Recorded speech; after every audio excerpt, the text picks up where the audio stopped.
오늘 이제 2016년도 4분기 첫날 강좌입니다. 다른 강좌들은 이제 지난주에 강의를 개강을 시작했는데 우리 강좌는 지난주에 이제 국비 수업을 하는 것 때문에 한 주 좀 늦게 시작을 했습니다. 필요한 오리엔테이션은 제가 간략하게 말씀을 드렸고요. 그 다음에 설문조사 하는 게 있어요. 설문조사 하는 거는 지금 안 할 거고요. 다음 시간쯤에 할 겁니다. 설문조사는 댁에서 하셔도 돼요. 공지사항에 가시면은 여기 4분기 서신해 가지고 공지 나온 거 있잖아요. 요걸 보시면은 요겁니다. 여기 설문조사가 링크 여기 하나 걸려 있어요. 설문 그 다음에 통합 두 가지가 들어 있는데 요거 클릭하셔 가지고 여기다가 여러분들이 어떤 과정을 신청하셨는지 또 나는 어느 정도를 할 줄 아는지 이런 거를 여기다가 체크해 주시면 되고요. 또 하나는 취득하신 자격증이 있는지 없는지 이런 거. 근데 여기는 이름 쓰는 날은 없어요. 이름 쓰는 날은 없으니까는 여러분이 그냥 편하신 대로 답변해 주시면 되고, 하나는 강좌에 대한 신청을 받은 거기 때문에 이름을 좀 써주십사 라고 제가 부탁을 드렸어요. 이름 쓰시고 연락처 두 가지는 여러분이 좀 써주십사 하는 거고, 이거는 뭐 외부 사람이 볼 수는 없어요. 결과는 저만 볼 수가 있고요. 그 다음에 강좌를 우리가 지금 관리와 활용이잖아요. 요거를 했다라고 하고, 나는 예전에 관리와 정비도 들었었다. 그럼 이것도 하셔도 상관은 없습니다. 제 강좌를 어떤 걸 들으셨는지를 확인하기 위해서 하는 거고요. 비슷비슷한 강좌들이 많이 있어요. 그 다음에 여러분이 갖고 계신 댁에 설치되어 있는 프로그램들이 뭐가 있는지 그런 것도 제가 좀 체크해 주십사 라고 하는 거고, 그런 것들은 여러분들이 모르시면 모르시는 대로, 아시면 아시는 대로만 좀 이렇게 체크해서 주시면은 제가 어느 정도 알 수 있겠다라는 거 확인이 될 것 같습니다. 요 정도만 여러분들이 다음 시간에 하셔도 되고, 댁에서 해 오시면은 수업 시간에 이제 편리하겠죠. 그 다음에 이제 이런 설문을 만들고 이거를 통합해서 관리하는 방법들은 우리 수업 시간에는 안 해요. 근데 이제 이런 수업이 뭐냐면은 그 스마트 워크라고 하는 강좌로 보통 많이 하거든요. 근데 그것도 제 공부방에 가면 스마트 워크 강의에 관한 정보가 있을 겁니다. 한번 참고해 보시면 좋을 것 같아요. 자, 우리 책에 이게 잠깐 나와 있는 것 같더라고요. 교재 어디를 보시냐면은 교재 22쪽에 보시면은 데스크탑 PC가 어떻게 생겼는지 하는 그런 정보들은 나와 있어요. 근데 이제 데스크탑 PC라고 하는 게 책상에 올려놓는 거잖아요. 노트북 PC는 뭡니까? 원래 랩탑이라 그랬죠. 랩탑. 네. 노트북이라는 말이 아니라 원래는 뭐라? 랩탑. 무릎 위에다 올려놓는 거다라는 거죠. 근데 그 무릎 위에다 올려놓는 것이 이렇게 책처럼 생겼다. 책의 표지를 이렇게 들어 올리는 것처럼 이렇게 생겼다. 그래서 어느 기업에서 노트북이라는 브랜드로 판매를 하기 시작을 했어요. 그 다음부터는 그냥 노트북 이렇게 이제 알게 된 거죠. 그러니까 노트북이라고 표현하는 것이 이제 대중화되어 있는 방법 중에 하나가 돼버린 거예요. 다 노트북이라고 하니까는. 그러니까는 랩탑이 따로 있고 노트북이 따로 있는 게 아니라 책상에 올려놓는 데스크탑, 무릎에 올려놓는 랩탑, 그 다음에 손바닥에 올려놓는 팜탑. 그러니까 팜탑도 과거에 있었어요. 팜탑 계열들이 많이 있었는데 성능이 너무 약하다 보니까 이제 없어졌고, 대신에 그 자리를 지금 이제 스마트폰이나 태블릿이 차지하고 있는 거죠. 자, 요거를 제가 조금 부연 설명 드린다면은 데스크탑이라는 게 있고, 그 다음에 랩탑이라는 게 있고, 그 다음에 팜탑이라는 게 있고, 이렇게 세 가지 모델이 있다라고 생각하시면 됩니다. 근데 이제 팜탑이다, 랩탑이다, 데스크탑이다 라는 말 표현 대신에 그냥 데스크탑은 보통 얘기를 많이 해요. 책상에다 올려놓는 거니까는. 근데 이제 뭐 노트북이라고 표현을 많이 하고, 뭐 스마트폰이나 태블릿 뭐 이렇게 표현을 많이 하죠. 데스크탑도 종류가 많아요. 옛날에는 그냥 데스크탑도 뭐 타워형이 우리 강의실처럼 이렇게 세워놓는 거였죠. 과거에는 데스크탑 어떻게 생긴지 아시죠? 눕혀놨잖아요. 눕혀놓고 위에다 모니터를 올려놨었죠. 본체 위에다가 모니터를 올려놨었어요. 눕혀놓고. 그러다 보니까는 이게 더 좋아요, 사실은. 그런데 이제 모니터가 커지다 보니까 어떻게 돼? 무게가 많이 나가잖아요. 브라운관 모니터니까. 그러니까 본체가 손상을 입으니까는 세워놓기 시작을 한 거예요.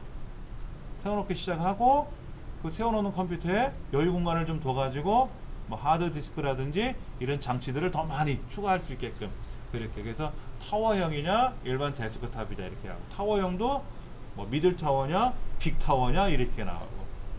그러다 보니까는 이 타워형 케이스를 열어보면 속에 비어 있어요, 많이. 그러니까 그러지 말고 슬림하게 만들자. 그래서 이렇게 슬림 PC가 나온 거고. 우리 강의실이 슬림이잖아요. 이것도 더 초슬림이라고 있어요. 굉장히 노트북 세워놓은 거 마냥 더 얇은 그런 것도 있는데 특성들이 다 달라요. 얇은 거는 공간 차지를 좀 안 하니까는 편리한 건 있는데 업데이트하기가, 업그레이드하기가, 하드웨어적인 내용을 업그레이드하기가 좀 불편하고, 뭐를 추가하거나 이런 거 하기가 좀 불편하고. 타워형들은 공간을 좀 많이 차지하지만 안에 여유 공간들이 많아서 이것저것 많이 내가 집어넣을 수도 있고. 근데 이것저것 내가 더 업데이트도 안 할 건데, 업그레이드도 안 할 건데 타워형으로 사놓버리면 그것도 공간 차지해서 불편한 것도 있고. 그런 것들. 그 다음에 최근에 이제 발표한 거 갤럭시 노트 7 단종 사태가 발생했지 않습니까? 이런 스마트폰들은 굉장히 어려워요. 스마트폰은 전화 통신하는 장비이면서도 컴퓨터 장치가 들어가 있는 거다 보니까는 굉장히 힘들어요. 관리하기도 어렵고, 손에 항상 놓여 있다 보니까는 꺼놓지를 않잖아요. 그럼으로써 피해들도 많이 발생합니다. 보통 껐다 켰다 하는 게 좋은데 꺼놓지를 않으니까 어떤 일이 생기냐면은 관리하기가 어려워요. 관리하기가. 그러니까 메모리 관리 기법, 그 다음에 또 뭐가 필요할까요? 앱 관리하는 거, 이런 것도. 뭐 해서 필요하다고 깔았는데 쓰지는 않고. 저도 예전에 한 400개 정도 깔아봤어요, 앱을. 컴퓨터가 이제 스마트폰에 이상이 생겨가지고 서비스 센터에 맡겼더니 서비스 센터 기사가 처음 봤대. 이렇게 많이 깔아놓고 쓰는 사람. 다 쓰세요 그러길래 저는 다 씁니다 그랬어요. 무슨 일 하세요? 그러더라고. 조심스럽게. 저 앱 강의하는 사람입니다 그랬더니 아 그러시군요 그러더라고. 그래서 깔깔대고 서로 웃었어요. 이렇게 많이 깔아놓고 쓰는 사람 처음 봤다고. 지금은 그렇게 깔지는 않고요. 필요한 것만. 필요해서 깔아보고 마음에 안 들면 지우고 또 새로운 거 깔고. 근데 문제는 찌꺼기가 남아요. 앱을 설치하고 남은 찌꺼기가 있거든요. 그렇잖아요. 우리도 밥을 먹고 나면 설거지 해야 되잖아요. 그렇죠. 일회용품을 먹고 버리는 게 아니다 보니까 우리 컴퓨터라든지 스마트폰은 프로그램을 설치하면 프로그램을 내가 필요 없을 때 삭제하지 않습니까? 그럼 깨끗이 설거지하듯이 지워지는 것도 있지만 남아요, 찌꺼기가. 그런 것들을 관리해줘야 스마트폰을 공간을 여유있게 쓰는 거예요. 그런 앱들이 따로 있어요. 또 그런 걸 관리하는 앱들이. 그런 것들도 우리가 좀 알아야 되고요. 태블릿은 어떤 건지 아시죠? 예. 이런 태블릿 같은 것도 우리가 많이 사용하는데 편리에 의해서 쓰긴 쓰는데 가장 힘든 게 뭐냐면 관리를 못하니까 어떻게 돼요? 엉망진창이 되는 거예요. 예. 특히 우리 강의실 컴퓨터들은 3개월 단위로 강좌가 변경이 되는데 강좌가 끝나고 나면 프로그램을 새로 교체를 해줘야 되거든요. 윈도우를 새로 설치하고 필요한 프로그램을 설치해서 수업 시간에 불편함 없도록 사용하는 것이 원칙이잖아요. 그렇죠. 근데 그거는 이제 뭐 외부에서 용역을 한다든지 아니면 뭐 내부에서 직원들이 관리를 하고, 어차피 우리 서브센터 강의실에 있는 컴퓨터들은 제가 관리합니다만 관리가 안 돼 있으면 어떻게 되죠? 엉망이죠. 집에서는 혼자 쓰지만 여기는 수십 명이 쓴단 말이에요. 지금 강좌가 일주일에 이 컴퓨터를 쓰는 사람이 엄청나게 많아요. 수십 명은 안 되더라도 한 10명 정도는 될 거란 말이에요. 그럼 그 사람이 자기 편한 대로 막 쓰거든요. 그래 놓고 나서 3개월 지나면 어떻게 됩니까? 거의 폐허가 돼요. 전쟁터 같은 폐허. 그거를 이제 3개월 지나고 나서 관리를 안 해주면은 그 다음 기에 공부하러 온 사람이 이제 굉장히 힘들어할 수도 있습니다. 자, 우리 책에 그 데스크탑이 어떻게 생겼는지 대충 그림으로 그려져 있어요. 어떤 장치들이 들어있대요? 파워 서플라이, 광학 드라이브, 하드 디스크, SSD, 메모리, 메인보드, 그래픽 카드, CPU, 케이스 이런 말들이 들어가요. 예. 한번 좀 볼까요? 우리 데스크탑 같은 경우에는 제가 좀 나눠서 볼게요. 데스크탑은 전체 케이스가 들어있죠? 케이스 안에 열면은 뭐가 있어요? 메인보드가 들어있죠? 메인보드에 뭐가 붙어 있습니까? CPU가 붙어 있죠? 그 다음에 메모리가 붙어 있나요? 메모리. 그 다음에 또 뭐가 있나요? 하드디스크. 하드디스크는 영어로 HDD라 그래요.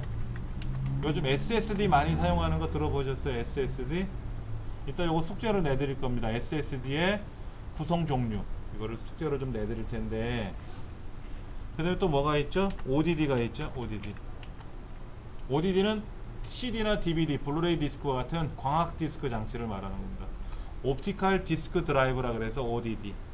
HDD는 하드 디스크 드라이브. 지금은 쓰지 않는 FDD도 있었죠? 플로피 디스크 드라이브.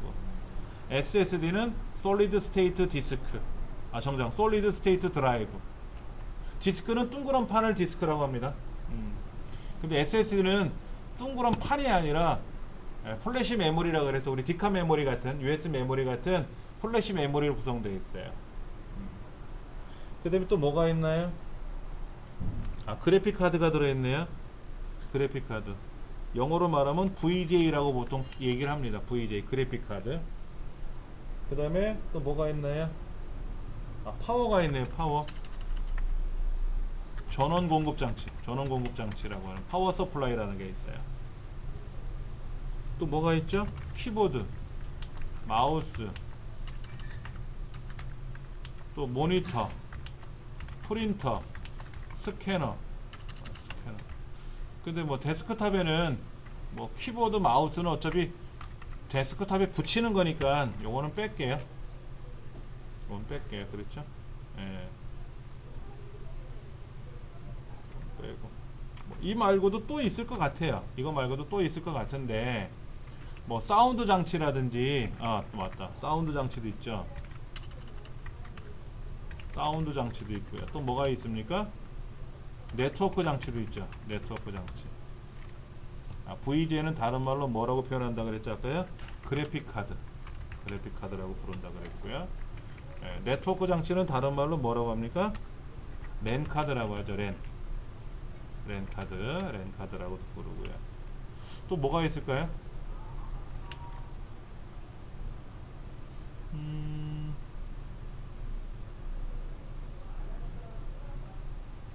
우리 책에 보면 그림으로 뭐가 있나요? 그림에 있는 건 다 설명을 했네. 예.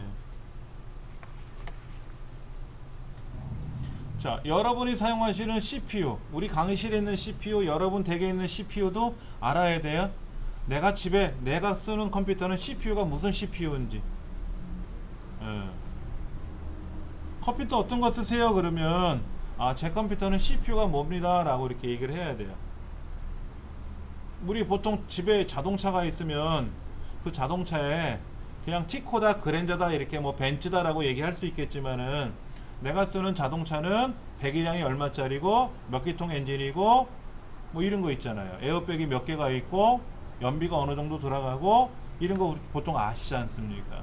그런 것처럼 내가 사용하는 컴퓨터는 메모리가 얼마큼이고 하드 디스크나 SSD 장치들이 어느 정도 용량을 갖고 있고 ODD가 있는지 없는지, 그래픽 카드는 어느 정도 성능을 갖고 있는지, 그 다음에 네트워크 장치는 통신 속도가 어느 정도 되는지, 이런 것들을 우리가 좀 알아두면 다음에 여러분들이 업그레이드를 할 때 하드 디스크를 업그레이드 해야 되는데 하드 디스크 어떤 거를 업그레이드 해야 되는지, 메모리를 업그레이드 해야 되는데 어떤 메모리를 업그레이드 해야 되는지 알아야 된단 말이에요. 그런 것들 때문에 미리 좀 살펴본 겁니다. 랩탑은 일반적으로 우리가 노트북이라고도 얘기하지만 노트북이라고 정확히 표현되는 건 아니라 그랬죠, 제가요. 자, 데스크탑은 그렇게 구성이 되어 있는데 노트북은 어떻게 구성되어 있어요? 노트북은 그냥 본체 덩어리 하나지 뭐. 완제품으로 되어 있잖아요. 완제품으로 되어 있잖아요. 그러니까 본체, 키보드, 터치패드, 스크린, 모니터 장치까지 완제품으로 되어 있죠. 여기에는 이제 본체가 이제 모니터하고 키보드하고 터치패드하고 그 다음에 이제 본체하고 이렇게 보통 구성되어 있죠. 그런데 이제 노트북을 사실 때 주의사항이 뭐냐면은 어느 정도 성능을 갖고 있느냐를 아셔야 돼요. 그러니까는 제가 밴드에도 그런 글을 올려놓은 게 있는데 우리나라 대기업에서 판매하는 최신형 노트북이 수상하다 이런 걸 올려놓은 게 있어요. 최신형 본체는요, 요즘 최신형 이 메인보드는요 4세대 CPU를 6세대 CPU를 쓰는데 그 메모리가 뭐가 들어가냐면 DDR4가 들어가요. 4세대 메모리가 가장 최신이에요. 요즘은요. CPU는 6세대가 가장 최신이고요. 현재 보급되어 있는 것 중에. 그럼 메모리하고 CPU하고 균형이 잘 맞아야 되는데 대기업 제품의 노트북을 보니까는 CPU나 이런 것들은 요즘 세대 거예요. 최신 건데 메모리가 요즘 게 아니에요. 3세대 걸 쓰는 거예요. 3세대. 우리 강의실 본체가 3세대의 메모리를 써요. 그럼 이유가 뭘까 고민을 해보는 거예요. 근데 많은 사람들이 추측할 때 뭐라고 하냐면 재고를 빨리 떨구기 위해서, 또는 브랜드 제품들이잖아요. 노트북들은 조립이 아니지 않습니까? 그러니까 단가가 비싸잖아요. 유명 브랜드 제품이니까 비싸니까는 요즘 최신 메모리를 꽂으면 더 비싸지니까 좀 가격이 내려가는 옛날 제품으로, 구형 제품으로 해서 판매하는 게 아닐까, 이런 생각도 얘기를 하더라고요. 그거는 제작한 회사가 정확히 알고 있겠죠, 그 의미를. 근데 소비자가 최신 컴퓨터인 줄 알고 CPU가 최신 컴퓨터라고 해서 샀는데 메모리는 최신 게 아니더라 이거지. 예. 그러니까 벤츠 자동차에 타이어가 티코가 들어가 있어. 뭔가 좀 이상하잖아요. 그렇죠. 예. KTX를 타는데 증기기관차야. KTX인데 뭐 이런 이상한 거란 말이에요. 예, 좀 심하게 표현했지만은 그런 것들. 그 다음에 이제 노트북마다 차이가 있겠지만은 USB 단자가 어디까지 지원이 되는지, USB 단자, USB가 3.0까지 지원이 되는지 3.1까지 지원되는지, 그 다음에 썬더볼트가 지원이 되는지, 뭐 이런 것들. 용어들이 굉장히 많아요. 그렇죠? 그 다음에 이제 우리가 흔히 말하는 스마트폰, 팜탑이라고 부르는 스마트폰이나 이런 태블릿 같은 경우, 뭐 삼성 갤럭시 노트 시리즈도 사실은 팜탑이라고 들어가면 되겠고요. 태블릿이라고 보기에는 좀 그렇죠. 과거에는 노트 시리즈 같으면 태블릿 정도로 비교해 봤는데 요즘은 뭐 7인치, 8인치가 대표적인 거니까 태블릿들은 10인치 태블릿도 많이 나옵니다. 11번가에서 여러분들 보시면은 태블릿들이 굉장히 저렴해요. 뭐 8만원, 10만원이면 8인치짜리 사요. 근데 그냥 인터넷 검색하고 거기로 뭐 동영상 보고 인터넷 방송 강의 듣고 인강 듣고 하는 데는 아주 지장 없이 굉장히 좋습니다. 예. 근데 그거 갖고 이제 갤럭시 노트 요즘 뭐 6, 7에 관한 뭐 그런 전문적인 업무 같은 걸 하려면 카메라 기능도 이렇게 좋지는 않아요. 태블릿들은. 예. 23페이지 보니까는 무선랜을 기본적으로 제공한다라고 써 있는 것 같은데, 그렇죠? 그 다음에 포인팅 디바이스라 그래서 터치패드인지 아니면은 터치 포인팅 디바이스가 우리가 흔히 알고 있는 터치패드를 쓰는 방법도 있고요. 그 다음에 터치 스틱도 있어요. 약간 이렇게 볼펜 꼭다리 같은 게 위에 올라와 있습니다. 그럼 그거를 손끝으로 이렇게 눌러가지고 이렇게 누르고 움직이면은요, 이렇게 움직이면은 예, 마우스로 이렇게 터치하듯이 움직이듯이 그렇게 움직이는, 그게 레노바인가 어디 거 특별 그렇게 나오더라고요. 그 다음에 우리가 쓰는 일반 마우스도 그렇죠. 마우스도 대부분 이제 광 마우스지 않습니까? 불빛이 빨갛게 나오는 광 마우스인데, 이 마우스도 보편적으로 쓰는 거는 뭐 한 3,000원, 5,000원이면 사고, 게이머들이 쓰는 게임용 마우스들이 있단 말이에요. 굉장히 빨리 움직이고요. 예, 터치감도 좋고요. 버튼이 뭐 7개, 예, 휠이 2개. 제가 집에 또 쓰는 하나는 지금은 잘 안 쓰는데, 초기에 제가 구매했던 무선 마우스인데요. 무선 마우스인데 휠이 2개예요. 휠이 앞에 있고 사이드에 옆으로 이렇게 약간 이렇게 비스듬히 2개가 들어있는데, 앞에 거를 누르면 일반 휠 위아래, 옆에 있는 휠을 굴리면 좌우. 보통 우리는 위아래로만 휠을 울리잖아요. 근데 좌우로도 움직일 때가 있지 않습니까? 엑셀이나 이런 데는 좌우로 움직여야 되거든요. 그럴 때 쓰려고 이제 했는데, 무선 장치다 보니까요 배터리를 너무 많이 먹더라고, 초기 제품들은. 요즘은 배터리 적게 먹어요. 예. 그 다음에 최근에 이제 또 하나 마우스를 산 건데, 그거는 이제 버튼이 하나 둘, 그게 휠 뭐 한 7개짜리인가? 되게 편리하게끔. 그 다음에 이제 마우스의 감지 속도, 빠르게 움직이는 것도 버튼이 들어있어서, 본래는 제어판에 들어가서 조절을 하는데 그러지 않고 그냥 마우스에 있는 버튼을 누를 때마다 마우스 감지 속도가 되게 빨리 움직여요. 게임 같은 거 할 때 좀 편하게 쓰거든요. 어쨌든 느리게 해야 되고, 빨리 할 때는 빨리 해야 되고 하는 뭐 그런 것들도 있고. 페이지 넘겨보시면 스마트폰 얘기도 나오네요. 스마트폰은 뭐를 추가해서 설치하기가 힘들잖아요, 기계를. 그러니까 아예 완제품으로 완벽하게 제작을 해서 나오는 거죠. 거기 SD카드 슬롯이라든지 카메라라든지 또 후레쉬라든지 와이파이라든지 이런 거, 블루투스라든지 HDMI라든지 MHL이라든지 배터리까지, 이런 것까지 다 용어가 굉장히 복잡합니다. 자, 우리가 스마트폰 같은 경우에는 뭐가 있나 좀 볼까요? 용어들 중에 첫 번째 AP, 다른 말로는 이걸 CPU라고 불러요. 네, AP. 그 다음에 램, 메모리가 들어가죠. 여러분 스마트폰은 메모리가 얼마큼 들어있습니까? 16GB 짜리 제품이에요? 32GB 제품이니까? 아니면 요즘 뭐 새로 나온 것 중에 뭐 128GB 짜리 이런 것도 있는 것 같은데, 예, 그런 게 있단 말이에요. 그 다음에 롬. 메모리가 두 가지가 있어요. 램이라는 게 있고, 영어로 램이라는 게 있고 롬이라는 게 있고, 두 가지가 있어요. 그 다음에 이제 SD 카드가 있네요. SD 카드. 여러분 사용하시는 스마트폰에 SD 카드 슬롯이 있는 것도 있고 없는 것도 있습니다.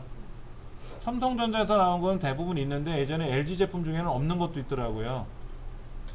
SD 카드는 뭐냐면은 마이크로 SD라 그래서, 제가 실물을 좀 보여드릴까요? 요거예요. 조금만 메모리 보셨어요?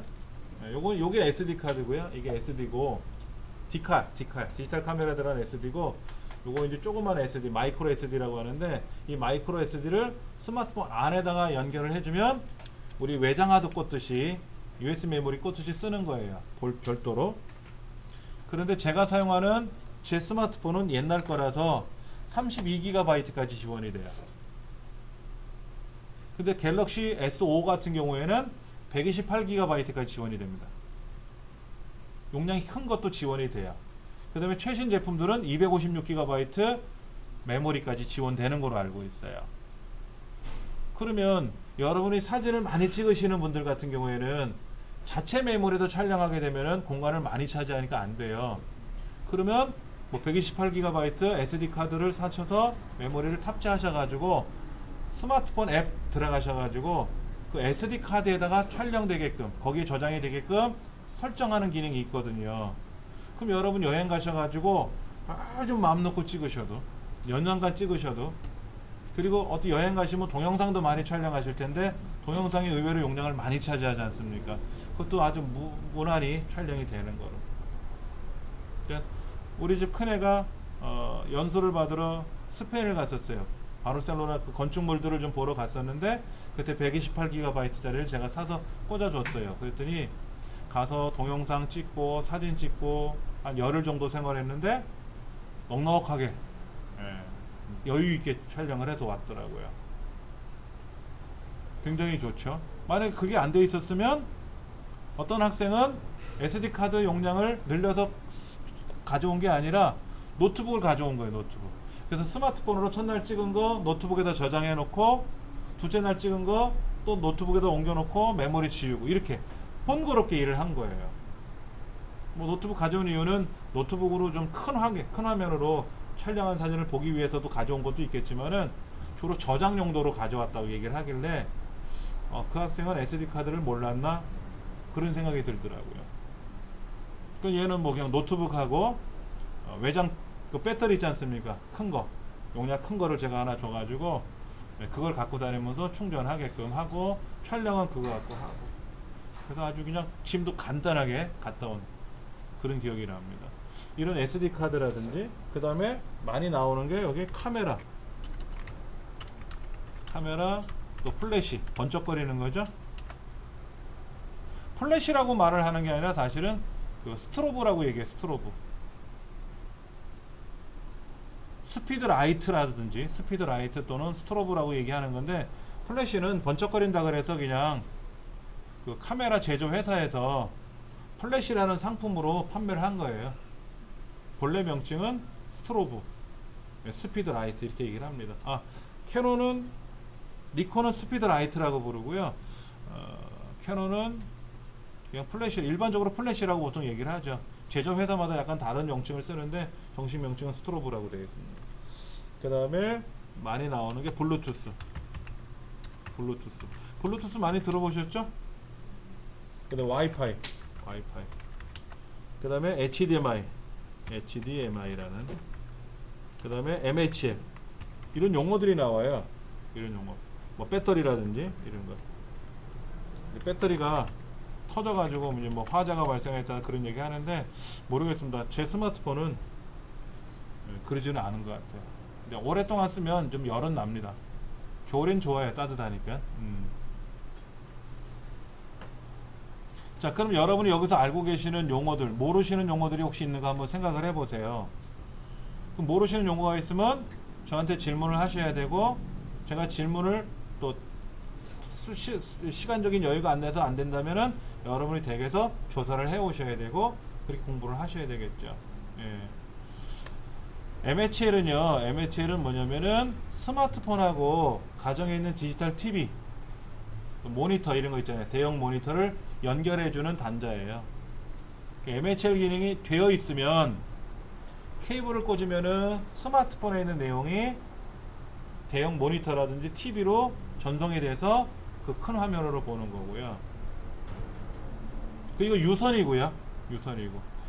이건 유선 방식이고요. 이건 유선 방식이라고 보시면 되고 무선도 있어요. 무선은 뭐냐면요 와이다이라고 하죠. 와이다이 이거는 이제 무선 방식입니다.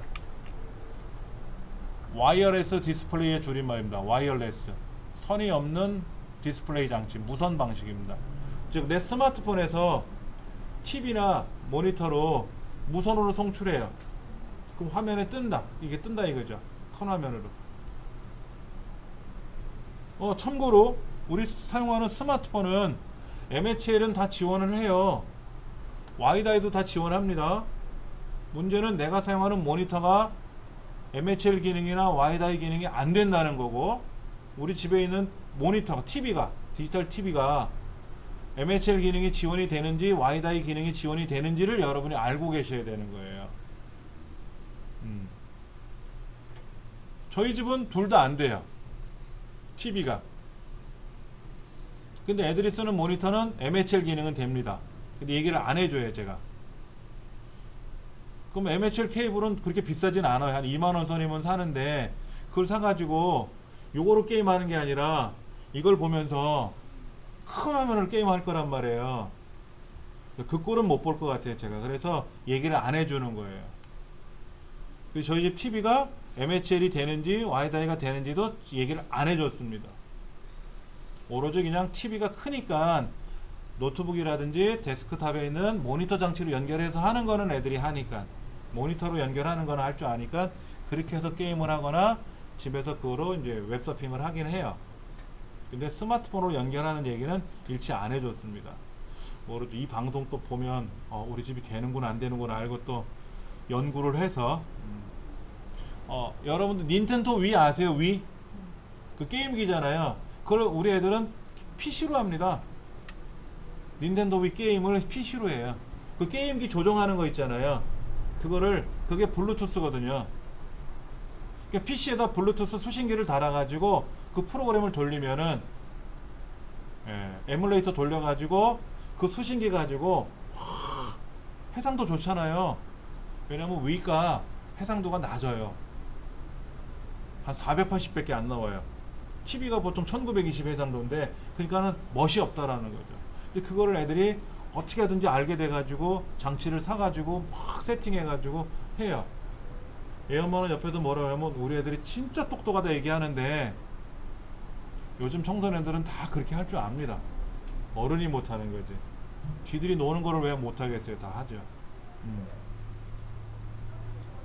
자, 여러분들이 여기 있는 걸 한번 해보세요. MHL이 뭔지, 와이다이가 뭔지, HDMI가 뭔지, 와이파이는 많이 들어보셨죠? 그렇죠? 블루투스도 들어보셨죠? 뭐 이건 제가 말씀을 안 드릴 테고, 여러분이 사용하시는 스마트폰의 SD카드는 몇 기가까지 지원이 되는지는 여러분이 직접 알고 계셔야 돼요. 이건 여러분 숙제입니다. 어떻게 할 수 있느냐? 서비스 센터 가서 물어보면 되겠지만은 여러분이 여기 초기 화면에 가시면은 삼성전자인지 LG 건지 대부분 스마트폰이 우리나라는 삼성 갤럭시라든지 LG 거 또 아이폰 이거 쓰시잖아요. 그렇죠? 그러면 이 홈페이지에 들어가셔가지고 내가 사용하는 스마트폰에 모델이 있단 말이야. 모델. 그 모델에 가시면은 모델을 찾아보시면은 거기에 설명서가 나와요. 간편 설명서 말고 스마트폰 사면 조그만 케이스에 담겨있는 간편 설명서는 없고요. 이 안에 보면 설명서가 있어요. 자, 예를 들어서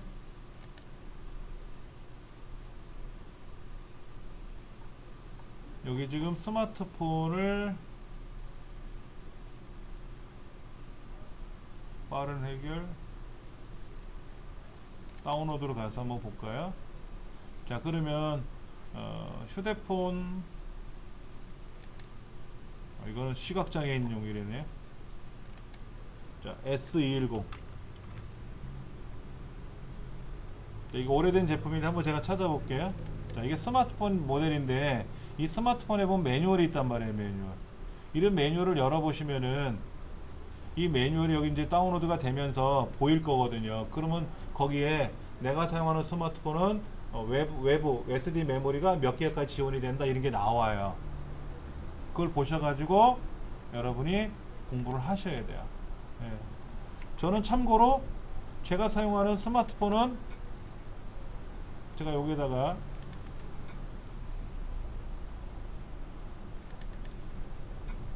이거 저희 집 텔레비전 거고요. 제 핸드폰이고요. 저희 집 냉장고고요. 저희 집 세탁기고요. 설명서를 갖고 다녀요. 설명서 책자도 있지만은 TV 저는 이제 LCD 방식의 TV네요. 오래된 제품이네. 예. 파브라는 모델을 쓰는데 요거 설명서를 보면은 여기에 어떻게 연결이 되는지 그리고 연결하는 장치 방법들을 설명해 놔요. 잠깐만 좀 볼까요? 예.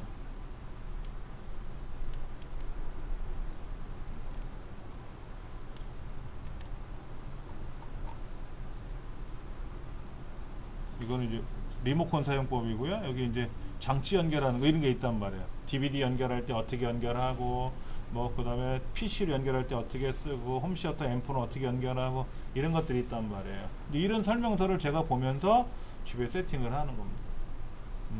이런 것도 여러분 가전제품 쓰시는 거 그런 설명서를 좀 보시면 좋을 것 같아요. 냉장고 설명서 뭐 있겠습니까만은 사실 이것도 복잡하더라고요. 조치 취하는 방법이라든지 아주 자세한 설명이 나와 있어요. 이런 것들을 여러분이 좀 다 주십사 하는 겁니다. 예.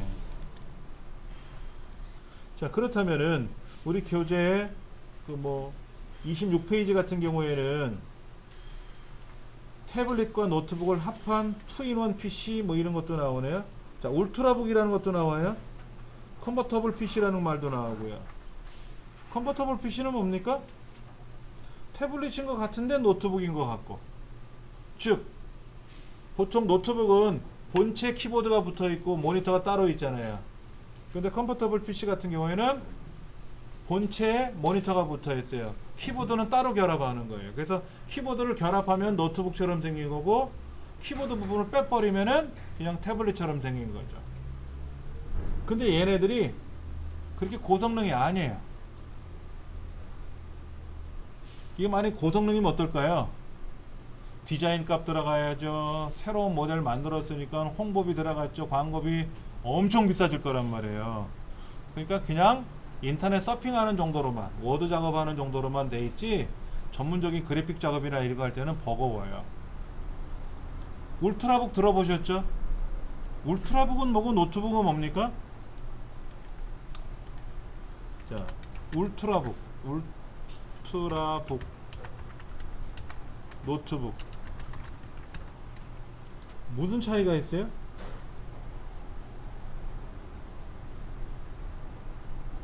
울트라북과 노트북의 차이가 뭔가요? 하고 네이버에서 검색하면 나올 수도 있고 안 나올 수도 있어요. 울트라북은 어떤 용도로 쓰는 거고 노트북은 어떤 용도로 쓰는지를 여러분이 잘 보셔야 돼요. 근데 외관적으로 알 수 있어요. 울트라북은요 굉장히 얇아요. 그러니까 제가 지금 갖고 있는 출석부 앞에는 한 1점 몇 cm 정도 돼요. 근데 접어놓으면 어때요? 끝부분은 얇지 않습니까? 이 정도? 울트라북 우리 그림도 있잖아요. 교재 굉장히 얇아요. 이문세 씨가 처음에 울트라북 광고했었을 겁니다. 노트북이 작다고 해서 뭐 성능이 낮다고 하는 편견은 버리세요. 뭐 이런 거 나왔었고요. 그 다음에 광고가 뭐가 나왔었냐면은 양궁 선수가 활을 쏩니다. 근데 활이 울트라북 모니터 쪽에 쫙 가면서 화살이 쫙 갈라져요. 그만큼 울트라북이 얇다라는 얘기를 표현한 거예요. 근데 그 광고의 의미를 모르는 사람은 왜 울트라북 노트북에다가 활을 쓰고 있지? 화살이 왜 갈라져? 화살이 불량인가? 그럴 수 있겠죠. 예. 근데 울트라북은 대부분 얇아요. 그러다 보니까는 가벼워야 되고요. 그래서 용량 큰 게, 이게 화면이 큰 게 대부분 없어요. 그러니까 뭐 15.6인치, 뭐 17인치 이런 울트라북은 거의 없고요. 대부분 13.1인치, 뭐 12인치, 10인치 이렇게 아주 작은 거. 굉장히 얇아요. 티타늄으로 구성되어 있는 것도 있어요. 가볍고 튼튼하고. 그러다 보니까는 SSD라는 장치가 보편적으로 탑재되어 있어요. SSD. 숙제. 생각나는 숙제를 먼저 말씀을 드릴게요. 아까 제가 말씀드리는 여러분 스마트폰에 SD카드가 어느 정도 용량까지 탑재가 되는지 제가 질문을 좀 드렸었고요. 하나 더 숙제가 뭐냐면 울트라북과 노트북의 차이가 어떻게 되는지를 여러분이 좀 한번 생각을 해보시고 공부를 해보시라는 거고, 또 하나는 SSD에 구성 요소들이 좀 있습니다. 자, 밑에다가 좀 쓸까요? 가장 중요한 거 SSD의 구성 요소라 그래서 구성 방식 제조 방식 이렇게 쓰면 되겠다. SLC, MLC, TLC 등등 이런 말들이 나와요. SLC, MLC, TLC. 그리고 읽기, 그 다음에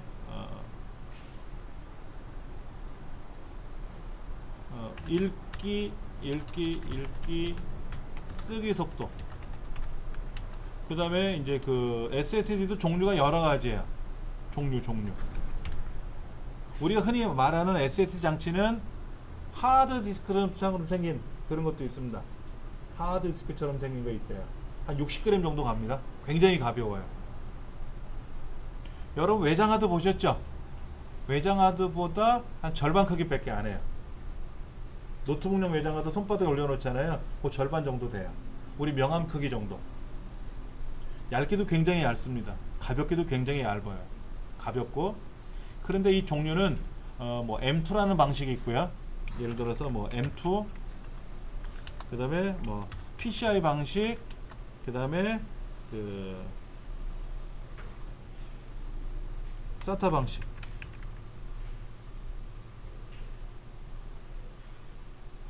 보통 이 세 가지로 되어 있는데 이런 것도 한번 찾아보세요, 여러분들. 이런 걸 찾아보세요. SSD는 이제 추세예요. 저도 SSD를 안 쓰다가 하나 사서 썼더니 황홀할 정도로 좋습니다. 컴퓨터 부팅되는 시간이 완전히 달라요. 컴퓨터 전원을 켜고 샤워를 하고 나오면 그때 바탕화면이 쫙 켜지고 했던 그런 게 있는데, 지금은 앉은 상태에서 전원 스위치를 켜면 바탕화면이 뜨는 게 바로 착 보여요. 굉장히 빠릅니다. 근데 제가 사용하는 방식은 SATA 방식이에요. 제 컴퓨터는 최신 게 아니라 오래된 건데 그 구형 본체에서도 SSD를 설치하니까는 연결을 하니까 빨라졌어요. 그럼 최신 컴퓨터 같으면 어떨까요? 더 빠르죠. 그래서 보편적으로 부팅되는데 2초 만에 부팅이 되기도 해요. 전원을 켜면 2초 만에 부팅이 되기도 해요. 근데 이 PCI 방식이나 M2 방식을 사용하면은 더 빠르다는 얘기는 들었어요. 보통 읽기 속도가 한 500 정도 돼요. 하드가 130 정도 나옵니다. 150 정도 나와요. 하드 디스크의 읽기 쓰기 속도가 한 150 정도 나오는데 SSD는 보통 한 500 정도 나와요. 근데 삼성전자에서 만든 그 M2 방식의 SSD가 있는데요, 속도가 3200 나옵니다. 엄청나게 빨라요. 엄청나게 빨라요. 가격은 아직 비쌉니다. 그런 것들을 여러분이 좀 알아두시면 좀 도움이 될 것 같아서 말씀을 드리고, 그 다음에 27페이지 보시면은 뭐 올인원 PC 같은 것도 많이 있어요. 올인원 PC. 용산 전자상가 가보니까는요, 올인원 PC인데 모니터가 40인치 정도 돼요. 굉장히 큰 모니터인데 그게 본체예요. 근데 터치도 돼. 손으로 막 눌러가면서 화면에다가, 손때가 엄청나게 묻겠지만은 그렇게 해서 작업도 하더라고요.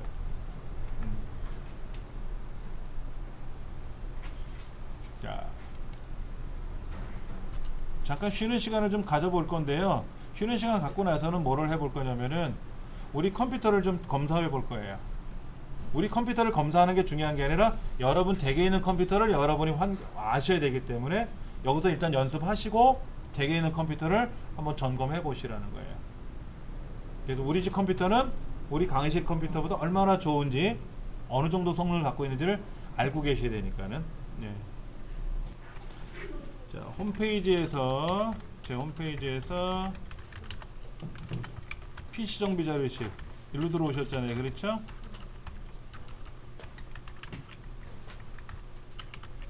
여기에 몇 번? 22번 자료. 그리고 거기에서 32비트 방식, 32비트 방식으로 설치를 해요. 그러니까는 정확히 명칭은 CPU G X32 이렇게 되어 있을 거예요. 그렇죠? X32라고 보통 써 있는 건 32비트 방식, X64 그러면 64비트 방식. 표현법이 좀 달라요. 자, X86 또는 X64 이렇게 표현되는 게 있고요. X32 또는 X64 이렇게 표현되는 것도 있어요. 그러니까는 64라고 되어 있는 건 64비트 방식이고 32라고 되어 있는 건 32비트 방식인데, X86이라고 되어 있는 것도 이게 32비트 방식이에요. 잠깐 뭐를 하나 보여드리면요, 우리 컴퓨터에 가보면 이렇게 프로그램 파일스라는 폴더가 있는데 저는 X86이라고 써 있어요. 프로그램 파일스 X86. 여러분 이렇게 한번 눌러보실래요? 윈도우 로고 키 있죠? 누른 상태로 알파벳 E 눌러보세요. 알파벳 E. 그럼 내 컴퓨터가 바로 뜨나요? 그럼 거기서 C 드라이브 가보실래요? C 드라이브. C 드라이브 가보시면은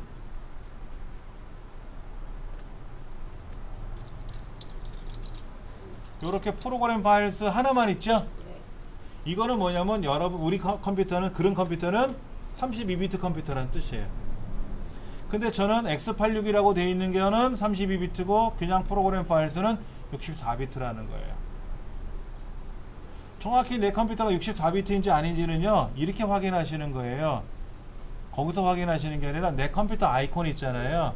여기서 오른쪽 버튼 누르고 속성 부르시면 돼요. 속성. 이걸 누르시면은 내 컴퓨터가 64비트인지 32비트인지가 떠요. 거기에. 일반 강의실 우리 강의실 컴퓨터는 32비트로 되어 있는데 제가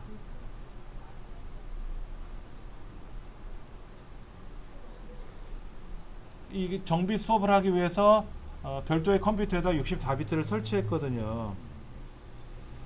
그래서 이 컴퓨터는 64비트고요. 그 옆에 있는 일반 우리 강사 컴퓨터는 32비트로 되어 있고. 그래서 64비트인지 32비트인지 써 있단 말이에요. 이렇게 보시면 되는 거예요. 어떤 건지 대충 아시겠죠? 그렇죠? 64비트인지 32비트 아시는 방법 중에 하나예요. 예. 자, 그래서 32비트로 선택을 해서 얘를 검사를 하셔도 되고 64비트로 검사하면 어떻게 될까요? 제가 64비트로 설치를 해서 얘를 실행하면 어떻게 될까요? 똑같은 화면이 뜨겠죠? 프로그램은 똑같은 거니까. 그런데 하나는 32비트 방식이고 하나는 64비트 방식이잖아요. 방식은 똑같은 방식인데 32비트 컴퓨터에서는 32비트만 돌지만 64비트 컴퓨터에서는 64비트로 작동을 시키면 훨씬 빨리 움직여요. 자, 예를 하나 적어 드릴게요. 내 PC가 64비트인 경우에는, 그러니까 64비트라는 거는 윈도우가 64비트 윈도우라는 뜻이에요. 그렇죠? 인 경우에는 엑셀, MS 오피스 있죠? MS 오피스를 64비트로 설치하면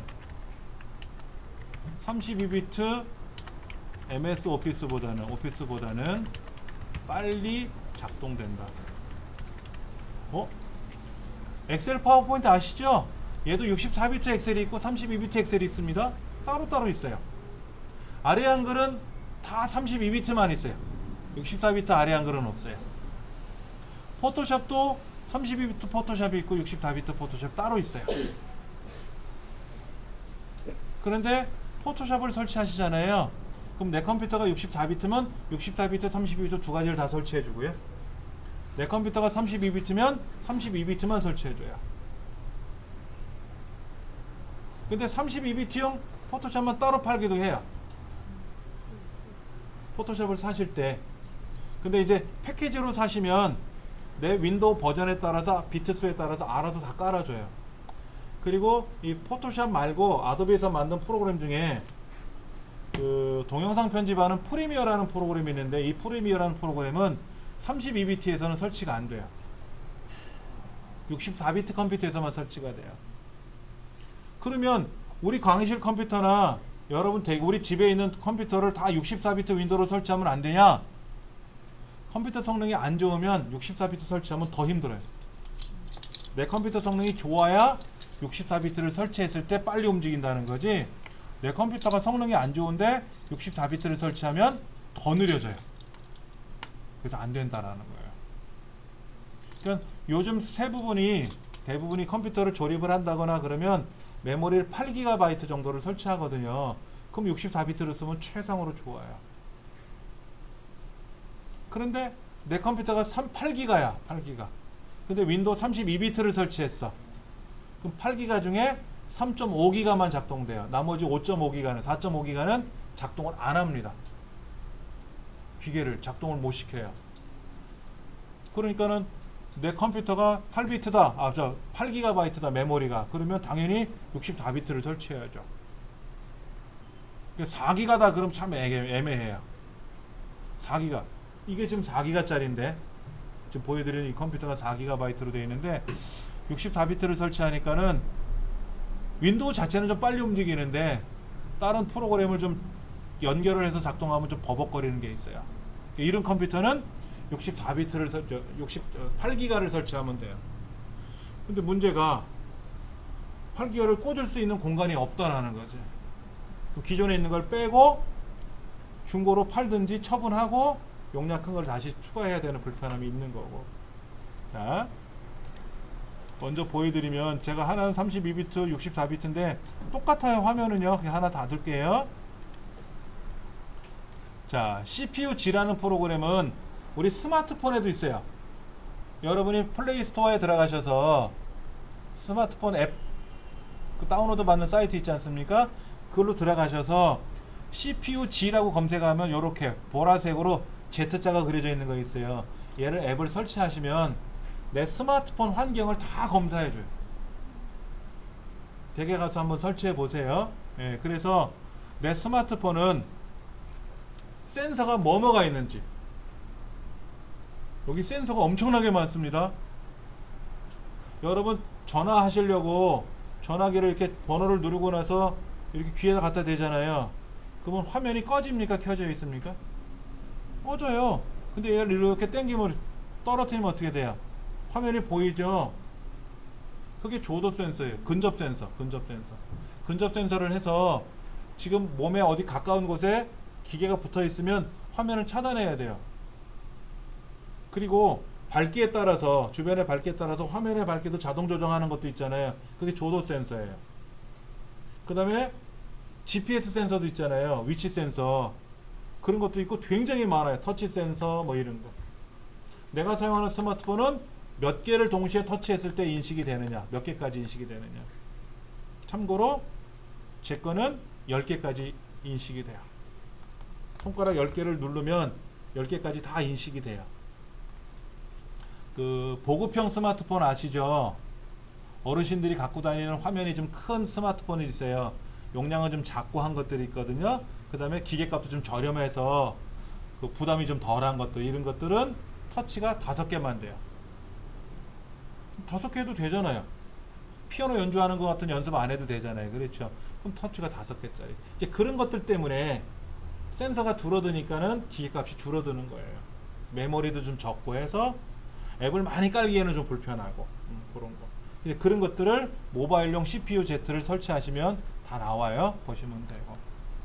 자, 제 거는 울프데일이라는 모델로 나와 있어요. 65W 전력을 소비하고 있어요. 그럼 제가 이 컴퓨터를 3시간 동안 틀어놨으니까 어떻게 돼요? 60W짜리, 65W짜리 형광등을 3시간 켜놓은 거랑 같은 거예요. 소비 전력이. 여러분은 몇 W로 나와요? 65. 근데요, 어떤 건 120W짜리도 있어요. CPU가. 그럼 전기를 더 많이 먹는 거죠? 그러니까 컴퓨터를 오래 하면 전기요금이 많이 나올 수밖에 없는 거예요. 자, 그 다음 소켓이 775라고 돼 있고 7155도 있고 많이 나온 거 2011도 있어요. 또 3700이가 얼마도 있어요. 이게 뭐냐면 메인보드하고 CPU하고 접촉하는 접촉 면수예요. 접촉 핀수예요. 핀수. 이 핀의 개수가 478개에서 775개로 올라갔다가 1150쪽으로 올라갔어요. 다시. 그게 보편적인 데스크탑 CPU고 고성능 CPU들은 2000 넘어가요. CPU도 가격이 제 거 같은 경우 지금 이 화면에 보이는 이 CPU는 중고 가격으로 한 4, 5만원 정도면 사요. 근데 아까 2000짜리 이런 거는요, CPU가 비싼 거는 뭐 200만원, 보통 100만원 이상씩 가요. CPU만. 성능이 다른 거죠. 그 다음에 여기 보시면은 이제 듀얼 코어라고 써 있고 전기적 반응 속도가 2.5기가라고 돼 있고, 우리 강의실 컴퓨터는 어때요? 3.3기가인가요? 3.2기가인가요? 3.2GB라는 말은 요 2.50은 뭐냐면요, 1초에 25억 번 전기적 신호가 움직이는 거예요. 기가가 10억이거든요. 기가가. 3.2기가다 그러면 1초에 32억 번 전기적 신호가 탁 움직이는 거예요. 주파수가 엄청난 거죠. 그렇죠? 그 다음에 캐시 메모리라는 게 이렇게 나와 있는데, 캐시 메모리 다음에 따로 설명드릴 테고, 자, 메인보드를 보니까는 저는 2009년 8월 6일이라고 나와 있고, 여러분은 2012년 얼마 이렇게 나와 있죠? 그럼 여러분이 컴퓨터를 조립을 했다, 구매했다 그럴 때 이 바이오스, 메인보드 바이오스 날짜를 보면은 아, 내 컴퓨터가 오래됐구나 안 됐구나 이거 알 수가 있어요. 그 다음에 메모리를 보시면 저는 DDR2 4기가 듀얼 방식이라고 돼 있고, 강의실을 DDR3 2GB라고 돼 있고, 싱글이라고 돼 있고, 근데 싱글보다는 듀얼이 2배로 빨라요. 듀얼 빨라요. 근데 속도가 다르죠? 전 400이고 667인가요? 650 정도? 예. 그런 속도 차이가 좀 나요. 그 다음에 SPD라고 되어 있는데, SPD는 뭐냐면 이제 사양을 보는 거예요. 메모리 사양. 메모리가 삼성전자에서 만들었는지 2009년 저는 제 걸 보세요. 2009년 9번째 주에 생산했어요. 그러면 2009년 9번째 주면 언제죠? 3월달 초인가요?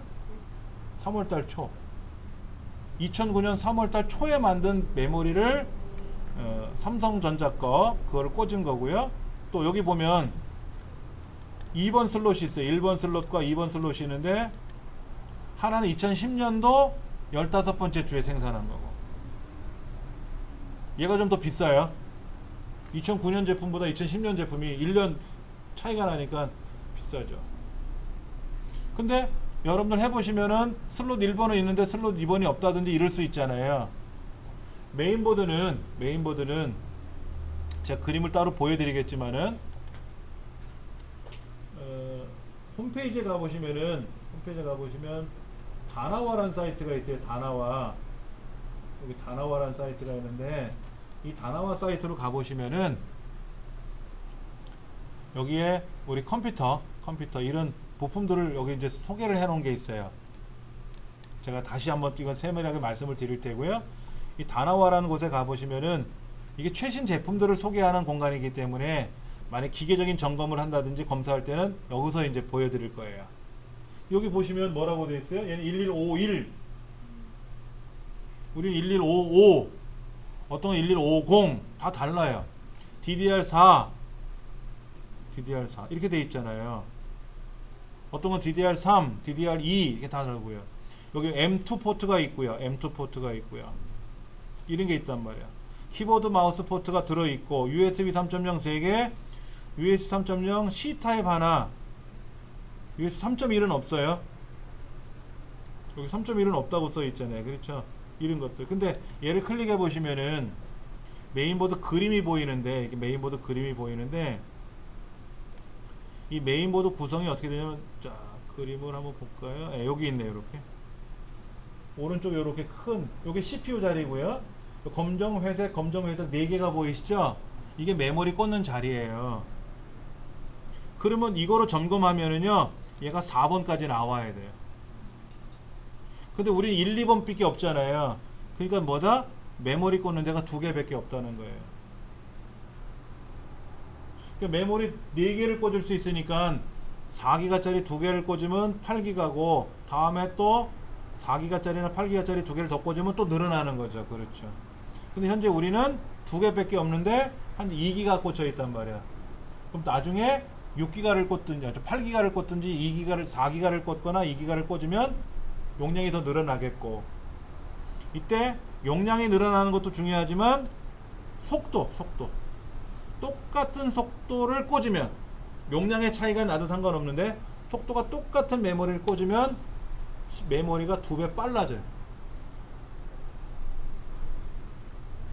하나는 빠른 메모리, 하나는 느린 메모리 꽂으면 안 되고, 느리든 빠르든 똑같은 메모리, 속도가 똑같은 메모리를 꽂으면 컴퓨터가 2배 빨라져요. 예를 들어서 누구는 빨리 가, 누구는 느리게 가. 그러면 데이터를 전달하기 힘들죠. 야, 같이 가자. 야, 네가 빨리 와. 아니야, 나 힘들어. 네가 천천히 가. 이러는데 속도가 똑같으면 어떻게 돼요? 어깨동무하고 쫙 갈 거 아닙니까? 빨리 가요. 그게 어려워요, 이 말투 자체가. 자, 그런 것들이 보이고요. 여기 이제 그래픽 방식이 나와 있는데, 그래픽 방식은 저는 G41 그래픽 방식이라고 되어 있고, 여러분은 인텔 그래픽이라고 되어 있나요? 예, 다 달라요. 이런 게 메모리 속도도, 메모리 여기도 용량이 있고요. 메모리 용량도 있고 다 다릅니다.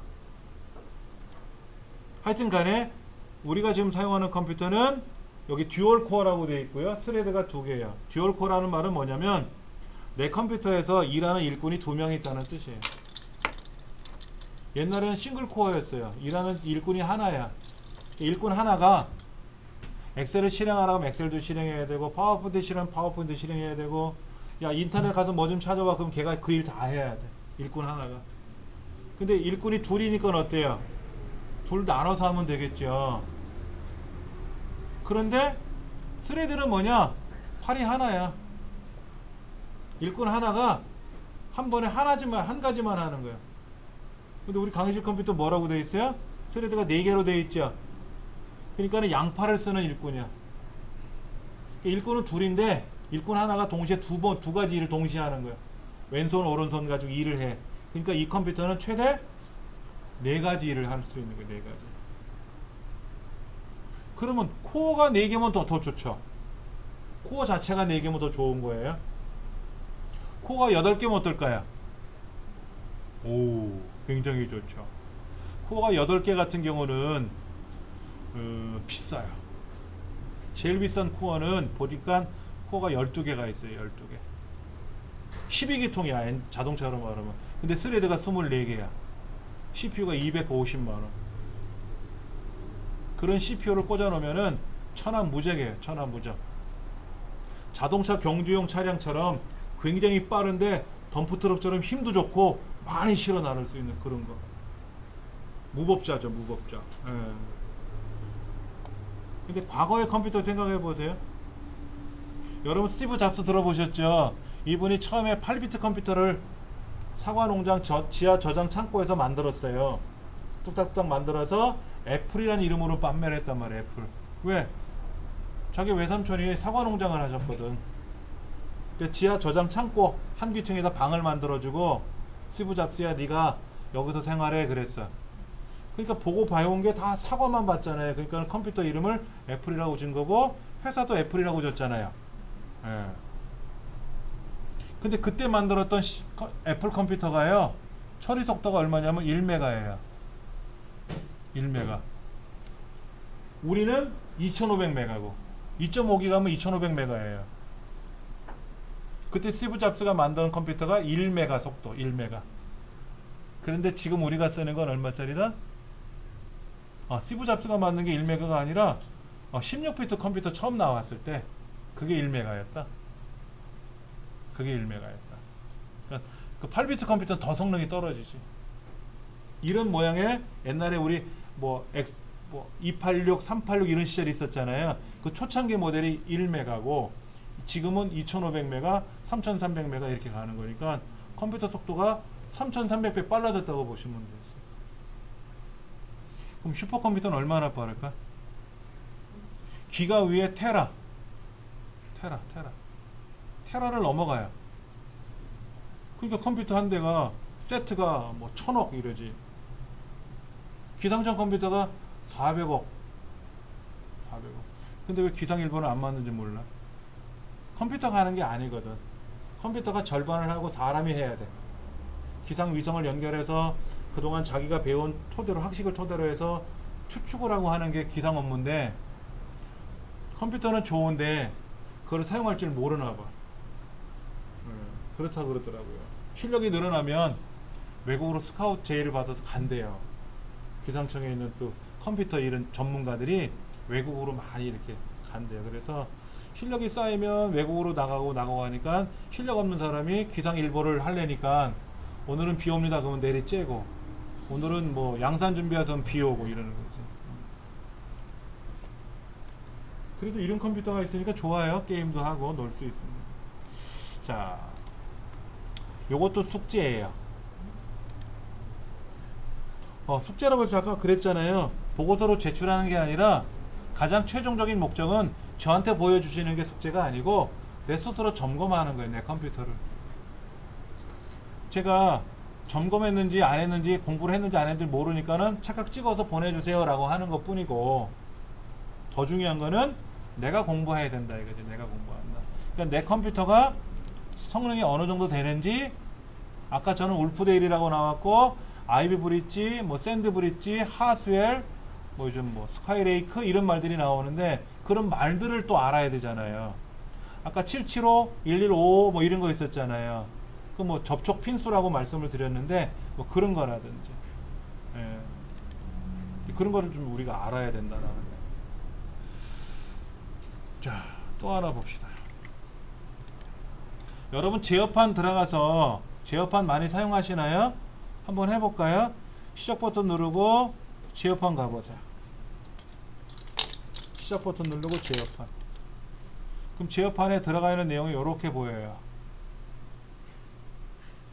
자, 시작 버튼 누르시고 제어판 가시면 얘가 아이콘을 이렇게 보일 수도 있고 그룹별로 보일 수도 있어요. 근데 여기 프로그램 관련된 그룹이 있어요. 프로그램 관련된 걸 클릭하시면 내 컴퓨터 안에 어떤 프로그램이 설치되어 있는지를 이렇게 프로그램이 기능 가보시면 이렇게 쭉 보여요. 목록이. 요거. 되게 간단하다. 저는 며칠 전에 작업한 거라서 아무것도 없어요. 우리 강의실은 프로그램 뭐가 많이 깔려 있어요. 그렇죠? 그럼 도대체 얘는 뭐고 쟤는 뭐고 얘는 뭐고 알아야, 얘가 필요 없는 건지 필요한 건지를 알아야 지우던 말든 할 거 아닙니까? 그렇죠. 우리 강의실 컴퓨터에 지금 보니까 뭐 곰플레어라든지 곰 오디오라든지 그런 연관된 것들이 많이 깔려 있을 거예요. 블로그 반에서 동영상에 관련된 걸 수업하다 보니까는 담당 선생님은 이제 곰플레어를 많이 쓰시나 봐요. 근데 이제 곰플레어를 설치하시면 곰플레어만 설치되는 게 아니라 곰 오디오, 곰 TV 별의별 게 다 깔려요. 그럼 곰 TV는 우리 의미가 없어요. 우리 수업할 때는 여기 곰플레어 하나만 있으면 되거든요. 그러면 곰 TV 관련된 거는 삭제하셔도 돼요. 담당 선생님이 뭐라고 안 하실 거란 말이야. 근데 영어로 되어 있는 곰 GOM 이것도 있고 우리말로 곰이라고 되어 있는 것도 있고,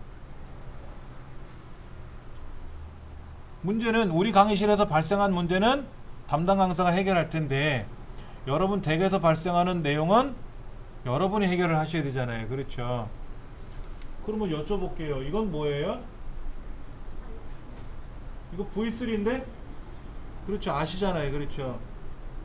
그럼 뭐 이거는 뭔지 아시잖아요. 한글 2007, 한글 2010이잖아요. 그럼 이건 뭐예요? 캠타시아? 이거는 제가 지금 동영상으로 제작하는 프로그램이에요. 이 프로그램을 이용해서 동영상, 요거 이 화면 이게 지금 동영상으로 제작하기 위한 프로그램이에요. 그래서 제 목소리가 요 마이크에다 대고 가까이 얘기하면 볼륨이 올라가잖아요. 그렇죠? 녹색, 노랑, 크게 하면 빨갛게 나오고, 그렇죠? 예. 이 프로그램을 가지고 하는 거거든요. 이거 제거하면 저는 안 되겠죠. 그럼 플래시 플레이어, 아도비 리더 이런 것도 있잖아요. 근데 그거 말고도 되게 많죠.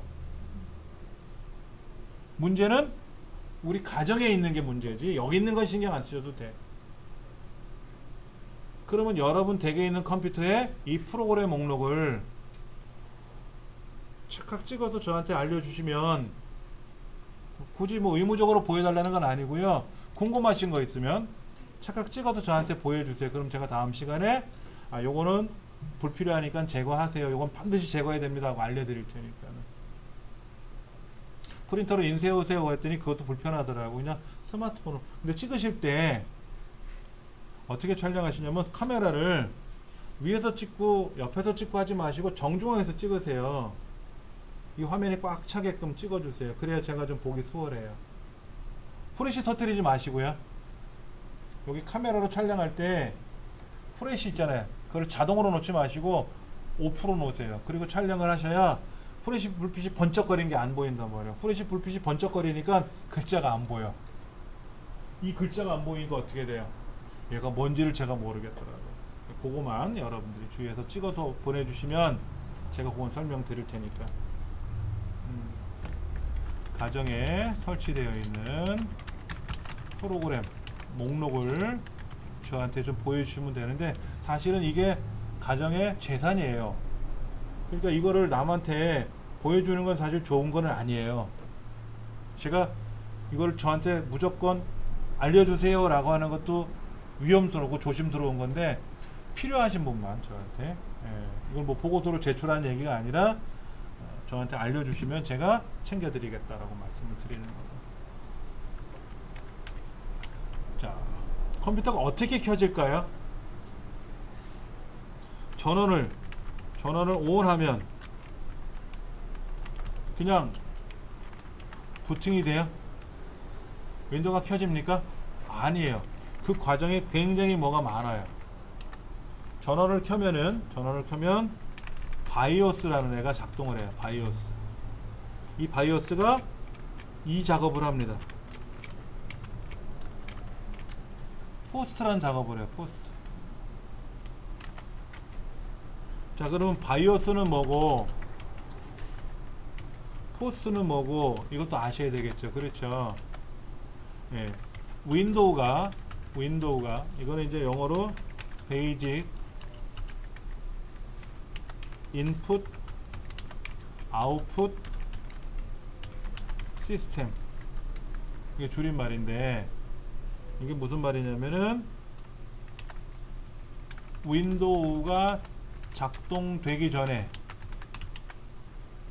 기계적인 점검을 하기 위한 프로그램이에요.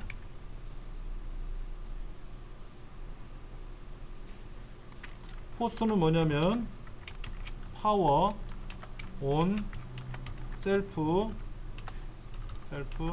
테스트라는 말이죠. 이거는 전원을 켜면 스스로 기계적인 점검을 한다라는 뜻이에요. 동시에 이루어지나요? 예? 동시에 이루어지나요? 그렇죠. 그러니까 우리가 이런 거예요. 밥을 먹고 나서 1시간 정도 지났는데 막 허리도 아프고 배도 아프고 난리가 났어요. 알고 봤더니 허리가 아픈 거는 잘 때 잠을 잘못 자서 허리가 아픈 것 같고, 배가 아픈 거는 화장실이 급해서 배가 아픈 것 같아요. 그래서 볼일을 보고 났더니 개운해졌어. 그분 되는데 하루 종일 허리가 아프네. 하루 종일 배가 아파. 막 미치겠어. 화장실 가도 볼일이 안 되고 막 죽겠어. 그럼 어떻게 됩니까? 병원 가야죠. 병원 가야죠. 요거는 뭐냐면 내 스스로 검사하는 거예요. 내 스스로. 내 몸을 점검하는 거예요. 예를 들면 컴퓨터를 딱 전원을 켜면 하드디스크가 있는지 없는지, 메모리가 얼마큼 용량이 되는지, 하드가 있는지, CPU는 어떤 모델인지, 또 인터넷선은 연결되어 있는지, 키보드 마우스가 USB 방식인지 어떤 건지를 기계가 알아야 돼요. 그래서 기계적인 점검을 안에서 해야 되거든. 만약에 메모리가 안 꽂혀 있으면 어떻게 돼요? 점검하니까 에러가 나지 않습니까? 그러면 삑삑삑삑 거리는, 화면도 안 켜져요. 메모리를 꽂았는데 살짝 어슷하게 꽂아놨어요. 그러니까 접촉이 안 되니까 삑삑삑삑 거려. 보니까 하드를 빼놨네. 그러니까 하드가 빠졌으니까 윈도우는 안 넘어갈 수는 없잖아요. 윈도우가 안 켜지는데 화면은 나오죠. 부팅이 안 됩니다 라고 뜨는 거야, 화면에. 왜 부팅이 안 되지? 아, 하드 뺐지. 알게끔. 근데 그런 게 없으면, 이상한 증상이 없는 거야. 전혀 이상이 없어. 그럼 어떻게 된다? 이제 윈도우로 넘어가는 거예요. 기계적 점검을 꼭 하는 거예요. 사람도 아침에 일어나면 몸을 한번 움직여 보잖아요. 잠을 잘 잤는지 안 잤는지. 그게 포스트예요. 그리고 나서 이제 뭐 운동을 하든지 뭐 공부를 하든지 뭐 할 거 아닙니까? 이 작업을 꼭 하셔야 되는 거예요. 아니 내가 시키는 게 아니라 얘가 해요 알아서. 그런데 이 바이오스라는 거는 바이오스는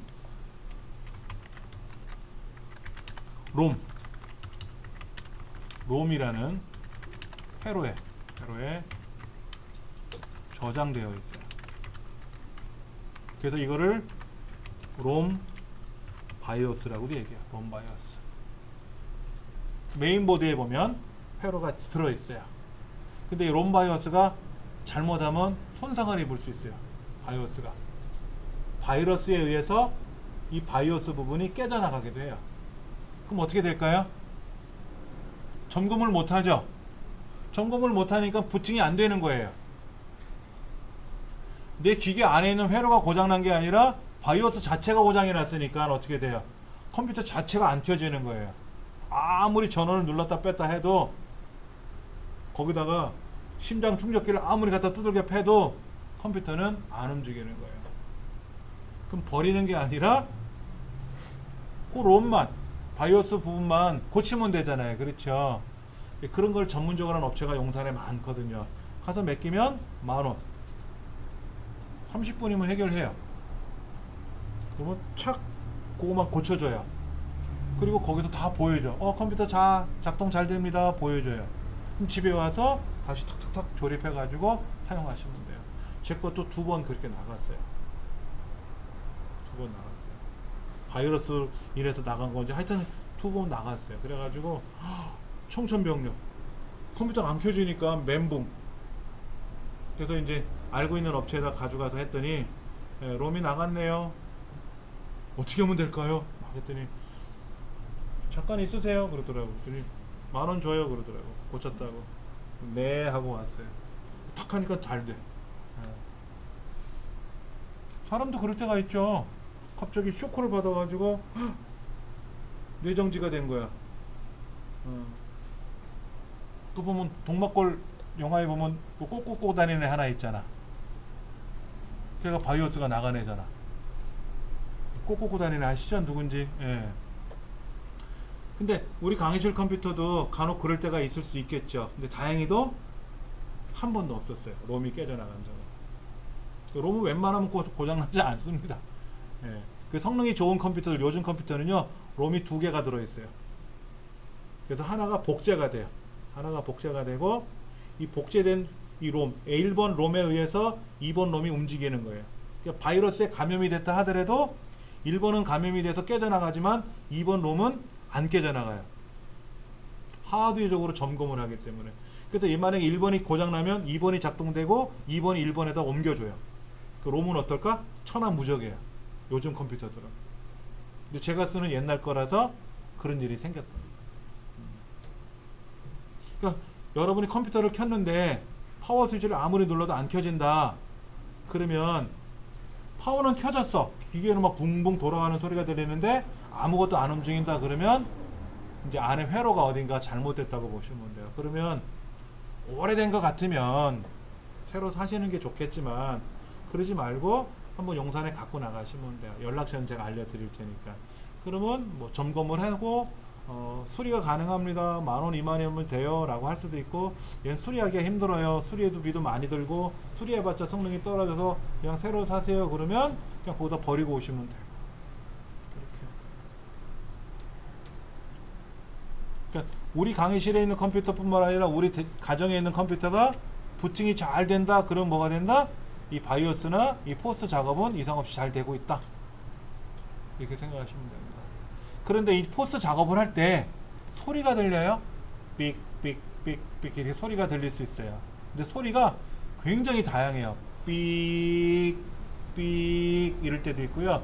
삑삑 삑삑 이럴 때도 있고, 삑삑삑 삑삑삑 3번, 4번, 5번, 9번 종류가 되게 많고요. 근데 삑 하고 소리가 한 번만 나고 안 날 때가 있어요. 오케이 라는 뜻이에요. 그거는 내가 기계를 뭐를 결합을 했어. 안에 뜯어가지고 기계를 뭐를 뺐어. 하드를 바꿨어. 기계를 교체했단 말이에요. 그러고 나서 전원을 켜면 삑 소리가 한번 날 때가 있어요. 그러면 오케이 통과됐다는 뜻이에요. 소리가 나니까 오류? 이건 아니고 한 번은 괜찮고 2번 이상 나는 거, 지속적으로 소리가 나는 건 안 좋은 거다. 뭐가 이상하다. 근데 화면이 보여. 보이면 괜찮은데 화면이 안 보이면 답답하죠. 그럴 때는 천상 맡겨야 돼요. 업체에다가. 자, 이거는 여러분들 뭐 쉬운 내용이니까 제가 우리 강의실 모니터는 17인치입니다. 3대2 비율이에요. 일반 고전적인 옛날 모니터고요. 여러분 가정의 모니터는 어떻게 되어 있습니까?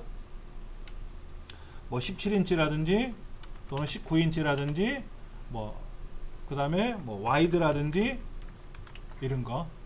그 다음에 울트라 와이드라는 거죠. 울트라 와이드 들어보셨어요? 와이드는 뭡니까? 16대 9 또는 16대 10 이거를 와이드라고 부르고요. 울트라 와이드는 21대 9. 21대 9는 어떻게 생겼냐면은 우리 모니터 있잖아요. 이 모니터 이거를 3개 붙였다고 생각하시면 돼요. 길게죠. 길어. 영화 볼 때 짱입니다. 영화 볼 때 영화가 보통 이렇게 넓게 나오더라고요. 요즘 영화가. 예. 게임할 때 짱이고 게임하면 넓으니까 어때요? 오, 저기 어디 있는지 내가 어디를 가야 될지 그림으로 다 보이잖아요. 화면에. 좋죠. 근데 이제 인터넷 하려면 어떻게 돼요? 너무 넓죠. 그 반을 나눠 쓰지. 판을 나눠 쓰죠. 근데 울트라 모니터도 울트라 와이드는요. 와이트가 아니라 와이드. 어떤 기능이 있냐면요. 재밌는 게 모니터를 반을 잘라 가지고 왼쪽에는 컴퓨터를 연결하고 오른쪽은 게임기를 연결할 수도 있어요. 반을 나눠서. 그래서 화면이 따로따로 두 개를 쓰는 셈이에요. 그렇게 쓰는 방법도 있고 통으로 하나를 쓰기도 하고. 잠깐 볼까요? 어떤 게 있냐면 우리 컴퓨터에 가보면 모니터들이 있단 말이에요. 모니터. 컴퓨터에 가보면 모니터. 40인치 이상 되는 모니터들도 많이 팔아요. 40인치 이상 되는 대형 모니터들도 굉장히 많이 팝니다. 이건 보세요. 이거는 뭐냐면요. 16대 9인데 40인치고요. 곡면이고요. 휘어진 건데 울트라 HD예요. 4K 해상도에 4K. 여기서 중요한 거는 크기가 중요한 게 사실은 아니고요. 사실 빠졌네. 해상도도 중요해요. 해상도. 여러분이 사용하시는 모니터는 해상도가 어디까지 지원이 되는지를, 내가 사용하는 노트북은 해상도가 어디까지 지원이 되는지를, 그래서 여러분이 노트북을 사신다든지 모니터를 사실 때는, TV를 사실 때는 해상도를 어디까지 지원하는지를 보고 사시는 게 좋아요. 그냥 모르고 샀는데 좋아. 그러면 괜찮은데 모르고 샀는데 안 좋아. 화가 확 올라오죠. 싼 줄 알고 산 거야. 싸게 샀다고 좋았는데 싼 걸 산 거야. 그때가 제일 화나요. 덤으로 뭘 주는 줄 알았는데 알고 봤더니 제값 다 줬어. 기분이 확 상하죠. 이거를 모니터로 쓰면 기분이 좋을 것 같아요. 게임할 때 짱일 것 같아.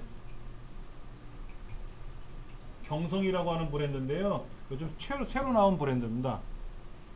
외국에는요, 델이라는 브랜드가 있어요. 델 컴퓨터 들어보셨어요? 델은요, 대리점이 없어요. 다 온라인으로만 팔아요. 경성도 그래요. 온라인으로만 팔아요. 그래서 노트북, 데스크탑 많이 판매하는데 최근에 이제 모니터도 이렇게 사업을 하더라고요. 필립스 뭐 이런 거 많이 들어보셨을 거예요. 와사비 망고, 뭐 알파스캔. 알파스캔 같은 경우에는 모니터 전문 모니터입니다. 그래픽 전문 회사. 근데 그 방송 드라마 촬영이거나 영화 촬영할 때 보면 감독님이 모니터를 이렇게 보시죠. 영화 장소 이렇게 뭐 연예계 소식 이렇게 방송 나온 거 보면은 감독들이 모니터를 이렇게 보면서 배우들 모습을 이렇게 모니터링 하잖아요.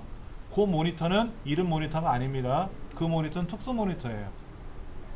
특수 모니터라는 말은 고가 모니터라고 보시면 됩니다.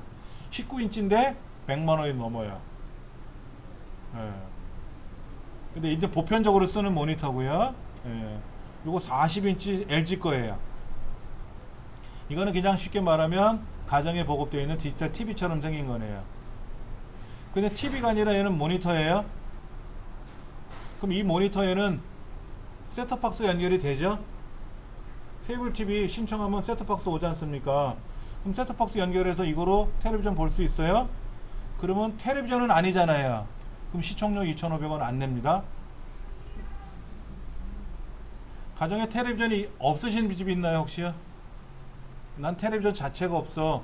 텔레비전을 보는데 TV라고 산 거는 없어. 그럼 시청료 안 내셔도 돼요. 저희 집은 텔레비전이 있거든요. 그래서 시청료를 내는 건데 만약에 그 텔레비전이 고장이 나면 저는 이거로 바꿔치기 할 것 같아. 아, 공중파만 보니까 안 되겠다. 저희 집은 천상 시청료 내야 되겠네요. 케이블 TV 안 보니까. 근데 케이블 TV 보시는 분은 공중파를 보는 게 아니잖아요. 그럼 이런 모니터를 사셔서 셋톱박스 연결하면 돼요. 그러면 시청료 안 내셔도 돼요. KBS로 전화해서 나 텔레비전 버렸어요. 시청료 받지 마세요. 그러면 안 냅니다. 자, 크로스오버 이런 브랜드가 이건 몇 인치죠? 55인치. 우와. 근데 삼성 텔레비전 55인치 살려면 어떻게 돼요?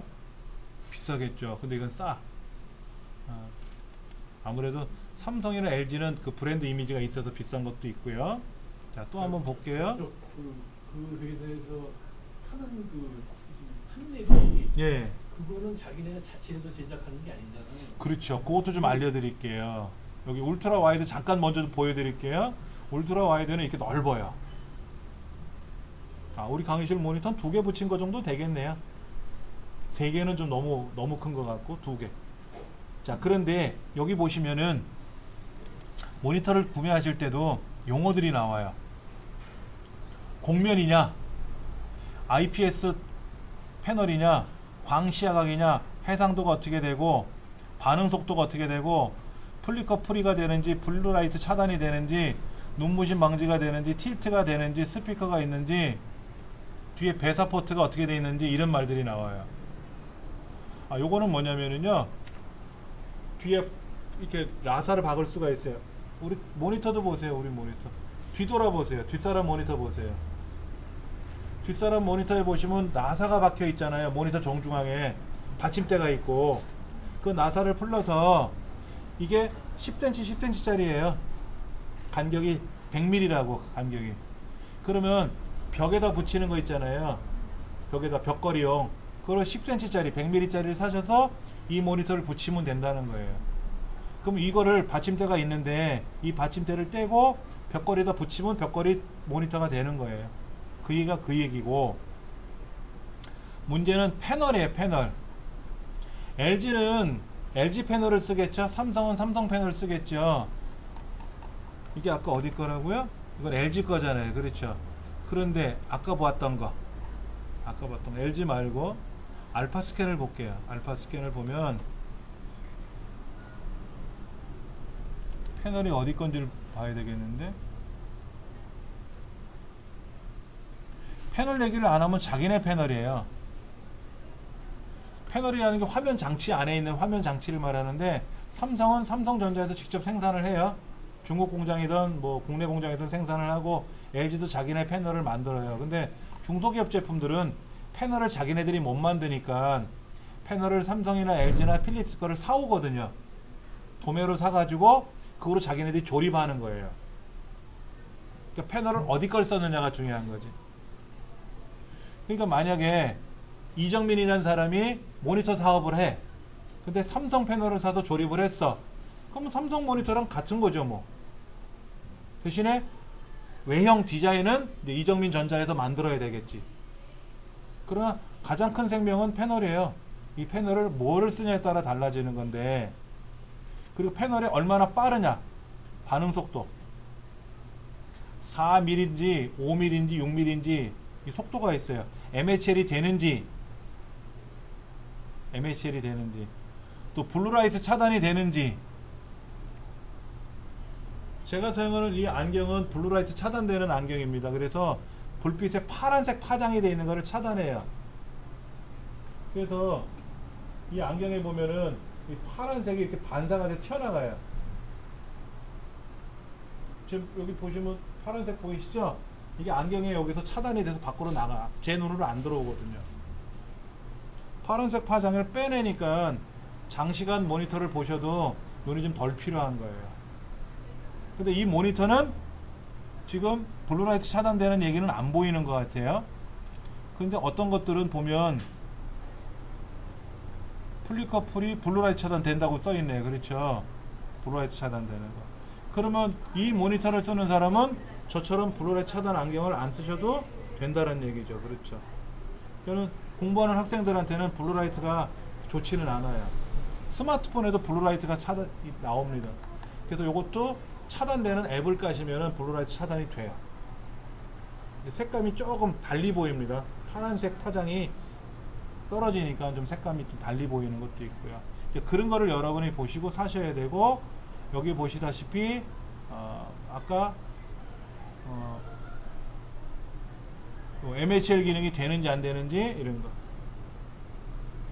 HDMI라는 걸 이용해서 MHL 방식을 쓰는데 저희 집 TV에는 HDMI는 있어요. 단자가 있는데 MHL 기능은 안 된단 말이에요. 그러니까 제가 스마트폰을 저희 집 TV랑 연결하려면 불가능한 거예요. 그러니까 MHL이 되는 단자에다 꽂아야 스마트폰에 있는 내용이 송출이 되는 거예요. 그게 안 되면 얘를 무선으로 전송한다든지 아니면 MHL이 되는 기구를 사서 꽂아야 돼요. 거기다가 이 자리에다 꽂으면 걔가 이제 MHL을 지원하게끔 하기도 하죠.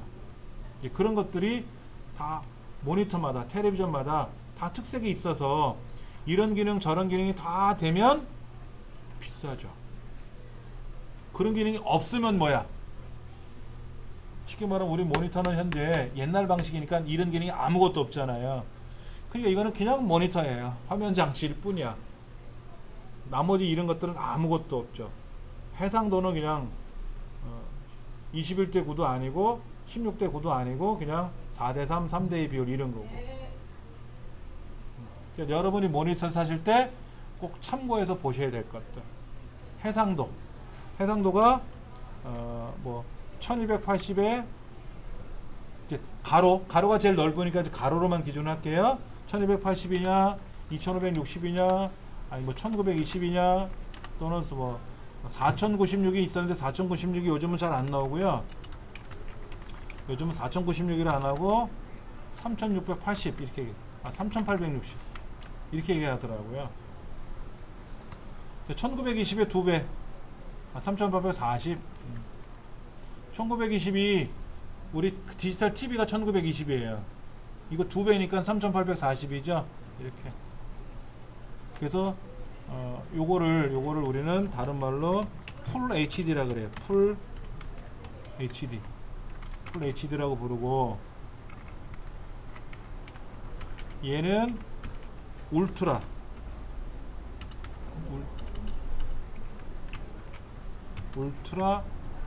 HD, 그러니까 UHD라고 보통 말하고 다른 말로는 4K라고 얘기해요. 4K. 우리나라의 울트라 HD 광고가 처음에 그 고릴라 서식지 촬영한 거를 삼성전자 그 텔레비전에 광고할 때 고릴라 서식지 장면을 촬영을 해가지고 그걸 TV로 보여주니까는 사람들이 그 TV를 보면서 실제 고릴라 서식지인 줄 알고 막 그렇게 감동하는 장면이 나왔었어요. 그리고 저번 올림픽 할 때 그 LG전자 같은 경우에는 그 막 여러 무용수들이 막 나와서 이렇게 하는 것도 있고 여러 가지 이런 장면들, 화려한 장면들이 나오는 거, 그런 것들이 이제 울트라 HD라 그래서 해상도가 지금 우리가 사용하는 해상도보다는 어때요? 굉장히 넓으니까 많이 볼 수 있잖아요. 많이. 이렇게 쓸 수 있고, 아까 말씀드린 대로 모니터를 연결하는 방법 중에는 HDMI로 연결하는 방법, 디스플레이 포트로 하는 방법, 썬더볼트라는 방법이 있어요. 썬더볼트로도 모니터를 연결합니다. 와이다이는 제가 아까 말씀드렸나요? 와이어레스 디스플레이의 줄임말이에요. 무선으로 화면을 송출하는 방법입니다. MHL은 유선이라 그랬어요. MHL은 유선이라 그랬고, 와이다이는 무선이에요. 무선. 아, 얘는 무선이 됩니다. 이 스마트폰은 무선 송출 기능이 있어요. 근데 우리 집 TV가 무선 송출이 아니라 무선 수신을 못하는 거죠. 이 스마트폰에 보시면은 명칭이 약간 다른데 미러링 뭐 이런 말들이 나와요. 스크린 미러링 뭐 이런 말들이 있습니다. 얘가 무선 송출 기능이에요. 그러면 우리 집 텔레비전에 와이다이라는 기능을 실행을 시키면 무선 송출이 가는 거예요. 그러면 스마트폰으로 내가 무슨 작업을 하면 TV로 그게 화면이 보인다는 거죠. 근데 아까 말씀드린 저희 집 텔레비전은 와이다이가 안 된다 그랬잖아요. 그럼 와이다이가 되는 수신 장치를 사시면 돼요. 그러면 얘가 되기도 하고, 아예 그냥 텔레비전에다가 스마트 TV처럼 이 스마트폰을 꽂아버려도 돼요. 컴퓨터를 꽂아도 돼요. 그런 스틱 PC라 그래. 스틱 PC, 막대기 PC라 그래서 USB 메모리 큰 거 있잖아요. USB 메모리 큰 거, 우리가 사용하는 USB 메모리 한 2배 정도 크기, 그거를 꽂으면 걔가 컴퓨터가 돼요. 뭐 그런 것도 판매를 하더라고요. HDMI 하니까 되게 어려워요. 자, 이걸 한번 적어 드릴게요. 그러면 DSUB DVI 디스플레이 포트는 줄여서 이렇게 합니다. DP 디스플레이 포트의 줄임말. 썬더볼트는요 애플이 만든 기술입니다. 애플이 만든 기술이에요. 그래서 애플에는 USB 방식을 쓰다가 썬더볼트 방식이 새로 나왔어요. 번개불이잖아요. 번개불. 썬더볼트 번개. 그래서 이 썬더볼트는 특징이 뭐냐면 USB도 연결하고 외장하드 연결하고 모니터도 연결해요. 글로. 그런 기술이 있어요. 자, 여러분들이 알고 계시는 USB 방식을 볼게요. USB 방식에는 2.0, 처음에는 1.0이었겠죠? 처음에 1.0, 그 다음에 1.1, 그 다음에 2.0, 그 다음에 3.0, 그 다음에 3.1 이렇게 나왔어요. 그러다가 이제 일반 애플은 이제 썬더볼트가 새로 나온 건데, 이제 요거는 떠나서 2.0을 볼게요. 2.0은 480 속도가, 3.0은 속도가 얼마? 5000. 3.1은 속도가 얼마? 10,000. 차이가 많이 나요. 그렇죠? 48, 12, 10. 옛날 방식은 속도가 얼마냐면은 12인가 그랬었을 거예요. 굉장히 낮아요. 그러니까 지금은 1.0 방식 보기도 힘들고, 보통 2.0 이상, 우리가 2.0이라는 거 일반적인 USB 다 2.0이고요. USB 단자 입구가 하늘색으로 되어 있으면 뭐다? 3.0. 근데 이제 포트가 우리가 보는 요거 납작하게 생겼지 않습니까? 납작하게 생겼잖아요. 이런 포트가 있고, 포트도 다 달라요. 여러분들이 알고 계시는, 자, 보여드리면, PC 정비 잘해 넣어놨나? 한번 볼게요. 여기 있다. 여기 USB 타입의 종류라고 써서 올려놓은 게 있을 텐데, 어라? 여기 안 보인다. 한번 제가 클릭해 볼게요. 요거요. 클릭해 보면 네이버에 가서 제가 본 건데요. 생김새가 이렇게 생긴 거 많이 보신 거죠? 많이 보셨죠? 이게 이제 타입 A, 이게 타입 A고, 타입 B는 어떻게 생겼냐면은, 어디서 보셨어요? 이렇게 정사각형처럼 생긴 거. 프린터 몸통에는 얘가 꽂고, 본체에는, 컴퓨터에는 얘가 꽂고, 이렇게. 그러니까 A형, 그러니까 B형. 또 스캐너나 이런 것들. 그 다음에 C형은 어떻게 생겼냐면, 처음 보시나요? 일반적으로 우리가 없죠. 동그랗게 생긴 거죠. 라운드 된 거. 그러니까 USB 3.0이 대부분은 뭐로 되어 있냐면은, 아까 그 A형 근데 C형도 나와요. 3.0도 C형이 나와 있고 3.1도 C형이 있어요.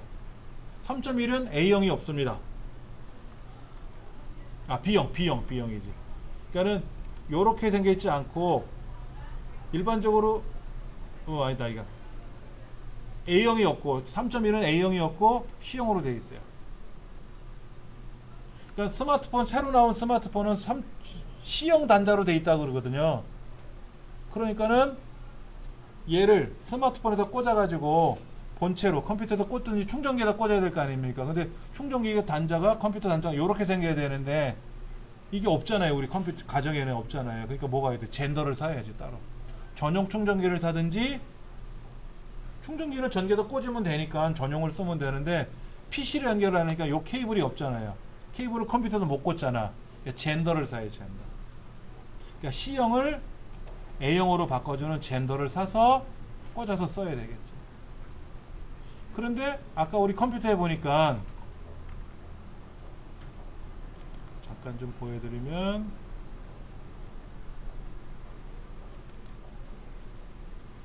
아까 여기 메인보드의 그림에 3.0 C형이 있다. C형 여기 C형이라고 써 있잖아요. 그렇죠? 얘를 한번 눌러보죠.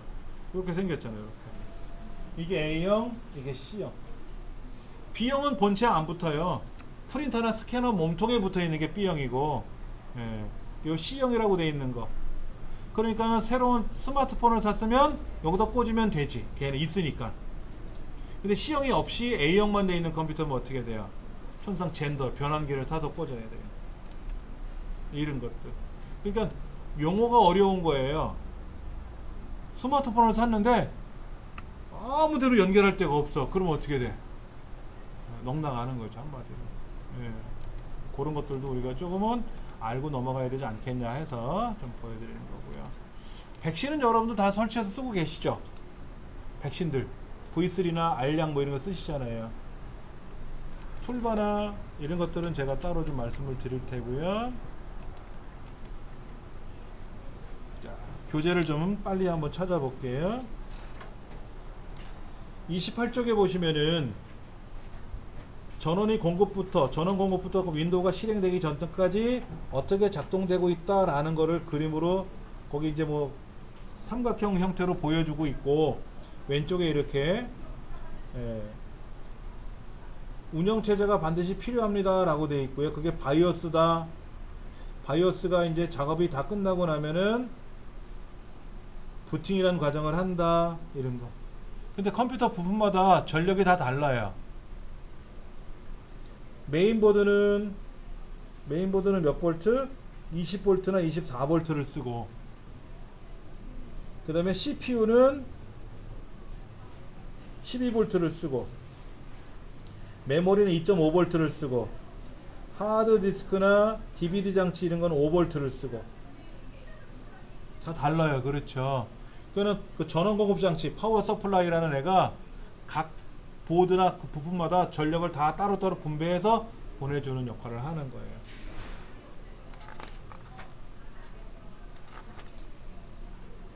자, 32페이지 보시면은 윈도우 10이라고 하는 거를 아직 우리 강의실 컴퓨터는 설치하지 않았는데 제가 윈도우 10을 한번 설치해서 보여드릴 테고요. 윈도우 10을 설치하면 윈도우 7 다음에 나왔던 윈도우 8과 8.1이 없었던 시작 버튼이 새로 나왔다라고 하는 거는, 윈도우 10을 한 번도 안 해보신 분들은 모르겠지만 해보신 분들은 아실 테고, 8을 쓰시는 분들은 시작 버튼이 없어서 굉장히 다 불편했었어요. 그 프로그램 목록을 못 찾는 거야. 그냥 바탕화면에만 아이콘으로 깔려있지 목록 찾기가 너무 어려워서 불편했던 점이 있었죠. 근데 그런 게 새로 나왔고, 좋아지긴 좋아졌는데 얘가 안 써봤으니까 불편해요. 그렇죠? 자, 외국 사람들은 포크 나이프를 이용해서 밥을 먹습니다. 빵을 먹고 고기를 잘라 먹고, 우리는 숟가락 젓가락을 써요. 근데 시골에 계신 어르신들한테 포크 나이프를 주고 줘반 드세요 라고 하면, 진지 드세요 그러면 되게 힘들어 하시고 역정을 내실 수 있단 말이에요. 근데 나빠서가 아니라 안 써봤던 거라서 그런 거예요. 우리 컴퓨터도 윈도우 10을 써보셔야 돼요. 우리나라에서는 국가 자격증 시험은 다 윈도우 7로 봅니다. 윈도우 7로 보는데 현재 판매되는 컴퓨터들은 대부분 10으로 판매를 하잖아요. 그러니까 10도 써보실 줄 알아야 되고 7도 쓸 줄 알아야 되고 8은 굳이 안 써봐도 될 것 같아요. 어차피 시험에도 안 나와. 8은 불편해. 그거 잘 쓰지도 않아. 그러면 그냥 넘어가고. 저 역시도 8을 써보긴 써봤는데 잠깐 써보는 거지 많이 써보진 않다 보니까 저도 8을 잘 몰라요. 불편해 죽겠어요. 근데 8은 예 8일 많죠. 주변에 얘기 듣기로는 10도 그렇게 안정되지 않다고 그래서 업그레이드 하지 말라고 10이요. 이번에 최신판으로 업데이트가 됐어요. 1년 후가 돼서. 굉장히 안정적으로 바뀌었어요. 윈도우 10을 설치하고 나서 그동안 되게 불편했었어요. 우리 애들도 윈도우 10을 썼다가 다시 다 윈도우 7로 교체해 버렸어요. 그런데 최근에 나온 업데이트 버전이 윈도우 10 업데이트 버전이 새로 나왔는데 서비스 팩이 그걸 써본 사람들마다 하는 말이 진짜 좋다. 다 그런 평을 해요. 좋다고. 근데 윈도우 8의 가장 불편한 점이 뭐냐? 시작 버튼이 없다라는 거예요. 시작 버튼을 없으니까는 내가 설치한 프로그램 목록이 이렇게 안 보이잖아요. 근데 이 프로그램도 있어요. 그 프로그램을 설치하면은 윈도우 8도 시작 버튼이 생겨요. 필요하신 분들은 제가 제공해 드릴 테니까는 윈도우 8 쓰시는 분들은 그렇게 하시면 되고, 어차피 바탕화면에 있는 아이콘을 위주로 많이 쓰실 거 아닙니까? 그러면 뭐 8이든 10이든 7이든 기존에 쓰던 방식대로 쓰시면 문제는 없는 거겠죠. 근데 그게 뭐랄까? 내 편한 대로, 내가 평상시 쓰던 대로 척척척 진행을 해야 되는데 환경이 바뀌면 어때요? 저도 그래. 저도 어디 여행을 가면 물을 교체하잖아요. 물 마시는 물이 교체되면은 장 트러블이 있더라고요. 굉장히 불편해요. 어디 가서 물을 갈아 마셔도 되게 불편해하고 그런 게 있다 보니까는 여행 가는 게 어쩔 때는 고통이 되기도 해요. 또 그것 때문에 여행을 안 갈 수는 없죠. 왜? 사 먹으면 되잖아. 편의점 가서 사 먹는 물은 지금까지 문제가 없더라고. 동네에서 그냥 나오는 물이 달라서 그런 거지 걱정이 없는 거예요, 이제는. 자, 또 하나 윈도우 10은 뭐가 있냐면은요, 초기화 기능이 있어요. 윈도우 10을 새로 설치하는 게 아니라 윈도우 10을 설치하고 쓰고 있다가 엉망진창이 됐어요. 그러면 기존의 윈도우 7이나 8은 윈도우 7이나 8을 다시 설치해야 돼요. 내가 알아서.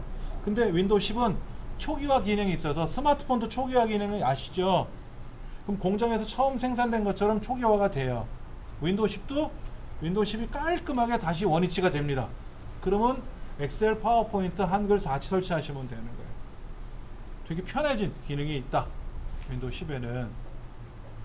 근데 뭐 굳이 윈도우 다시 안 깔 거라면 뭐 걱정 안 하셔도 되겠지.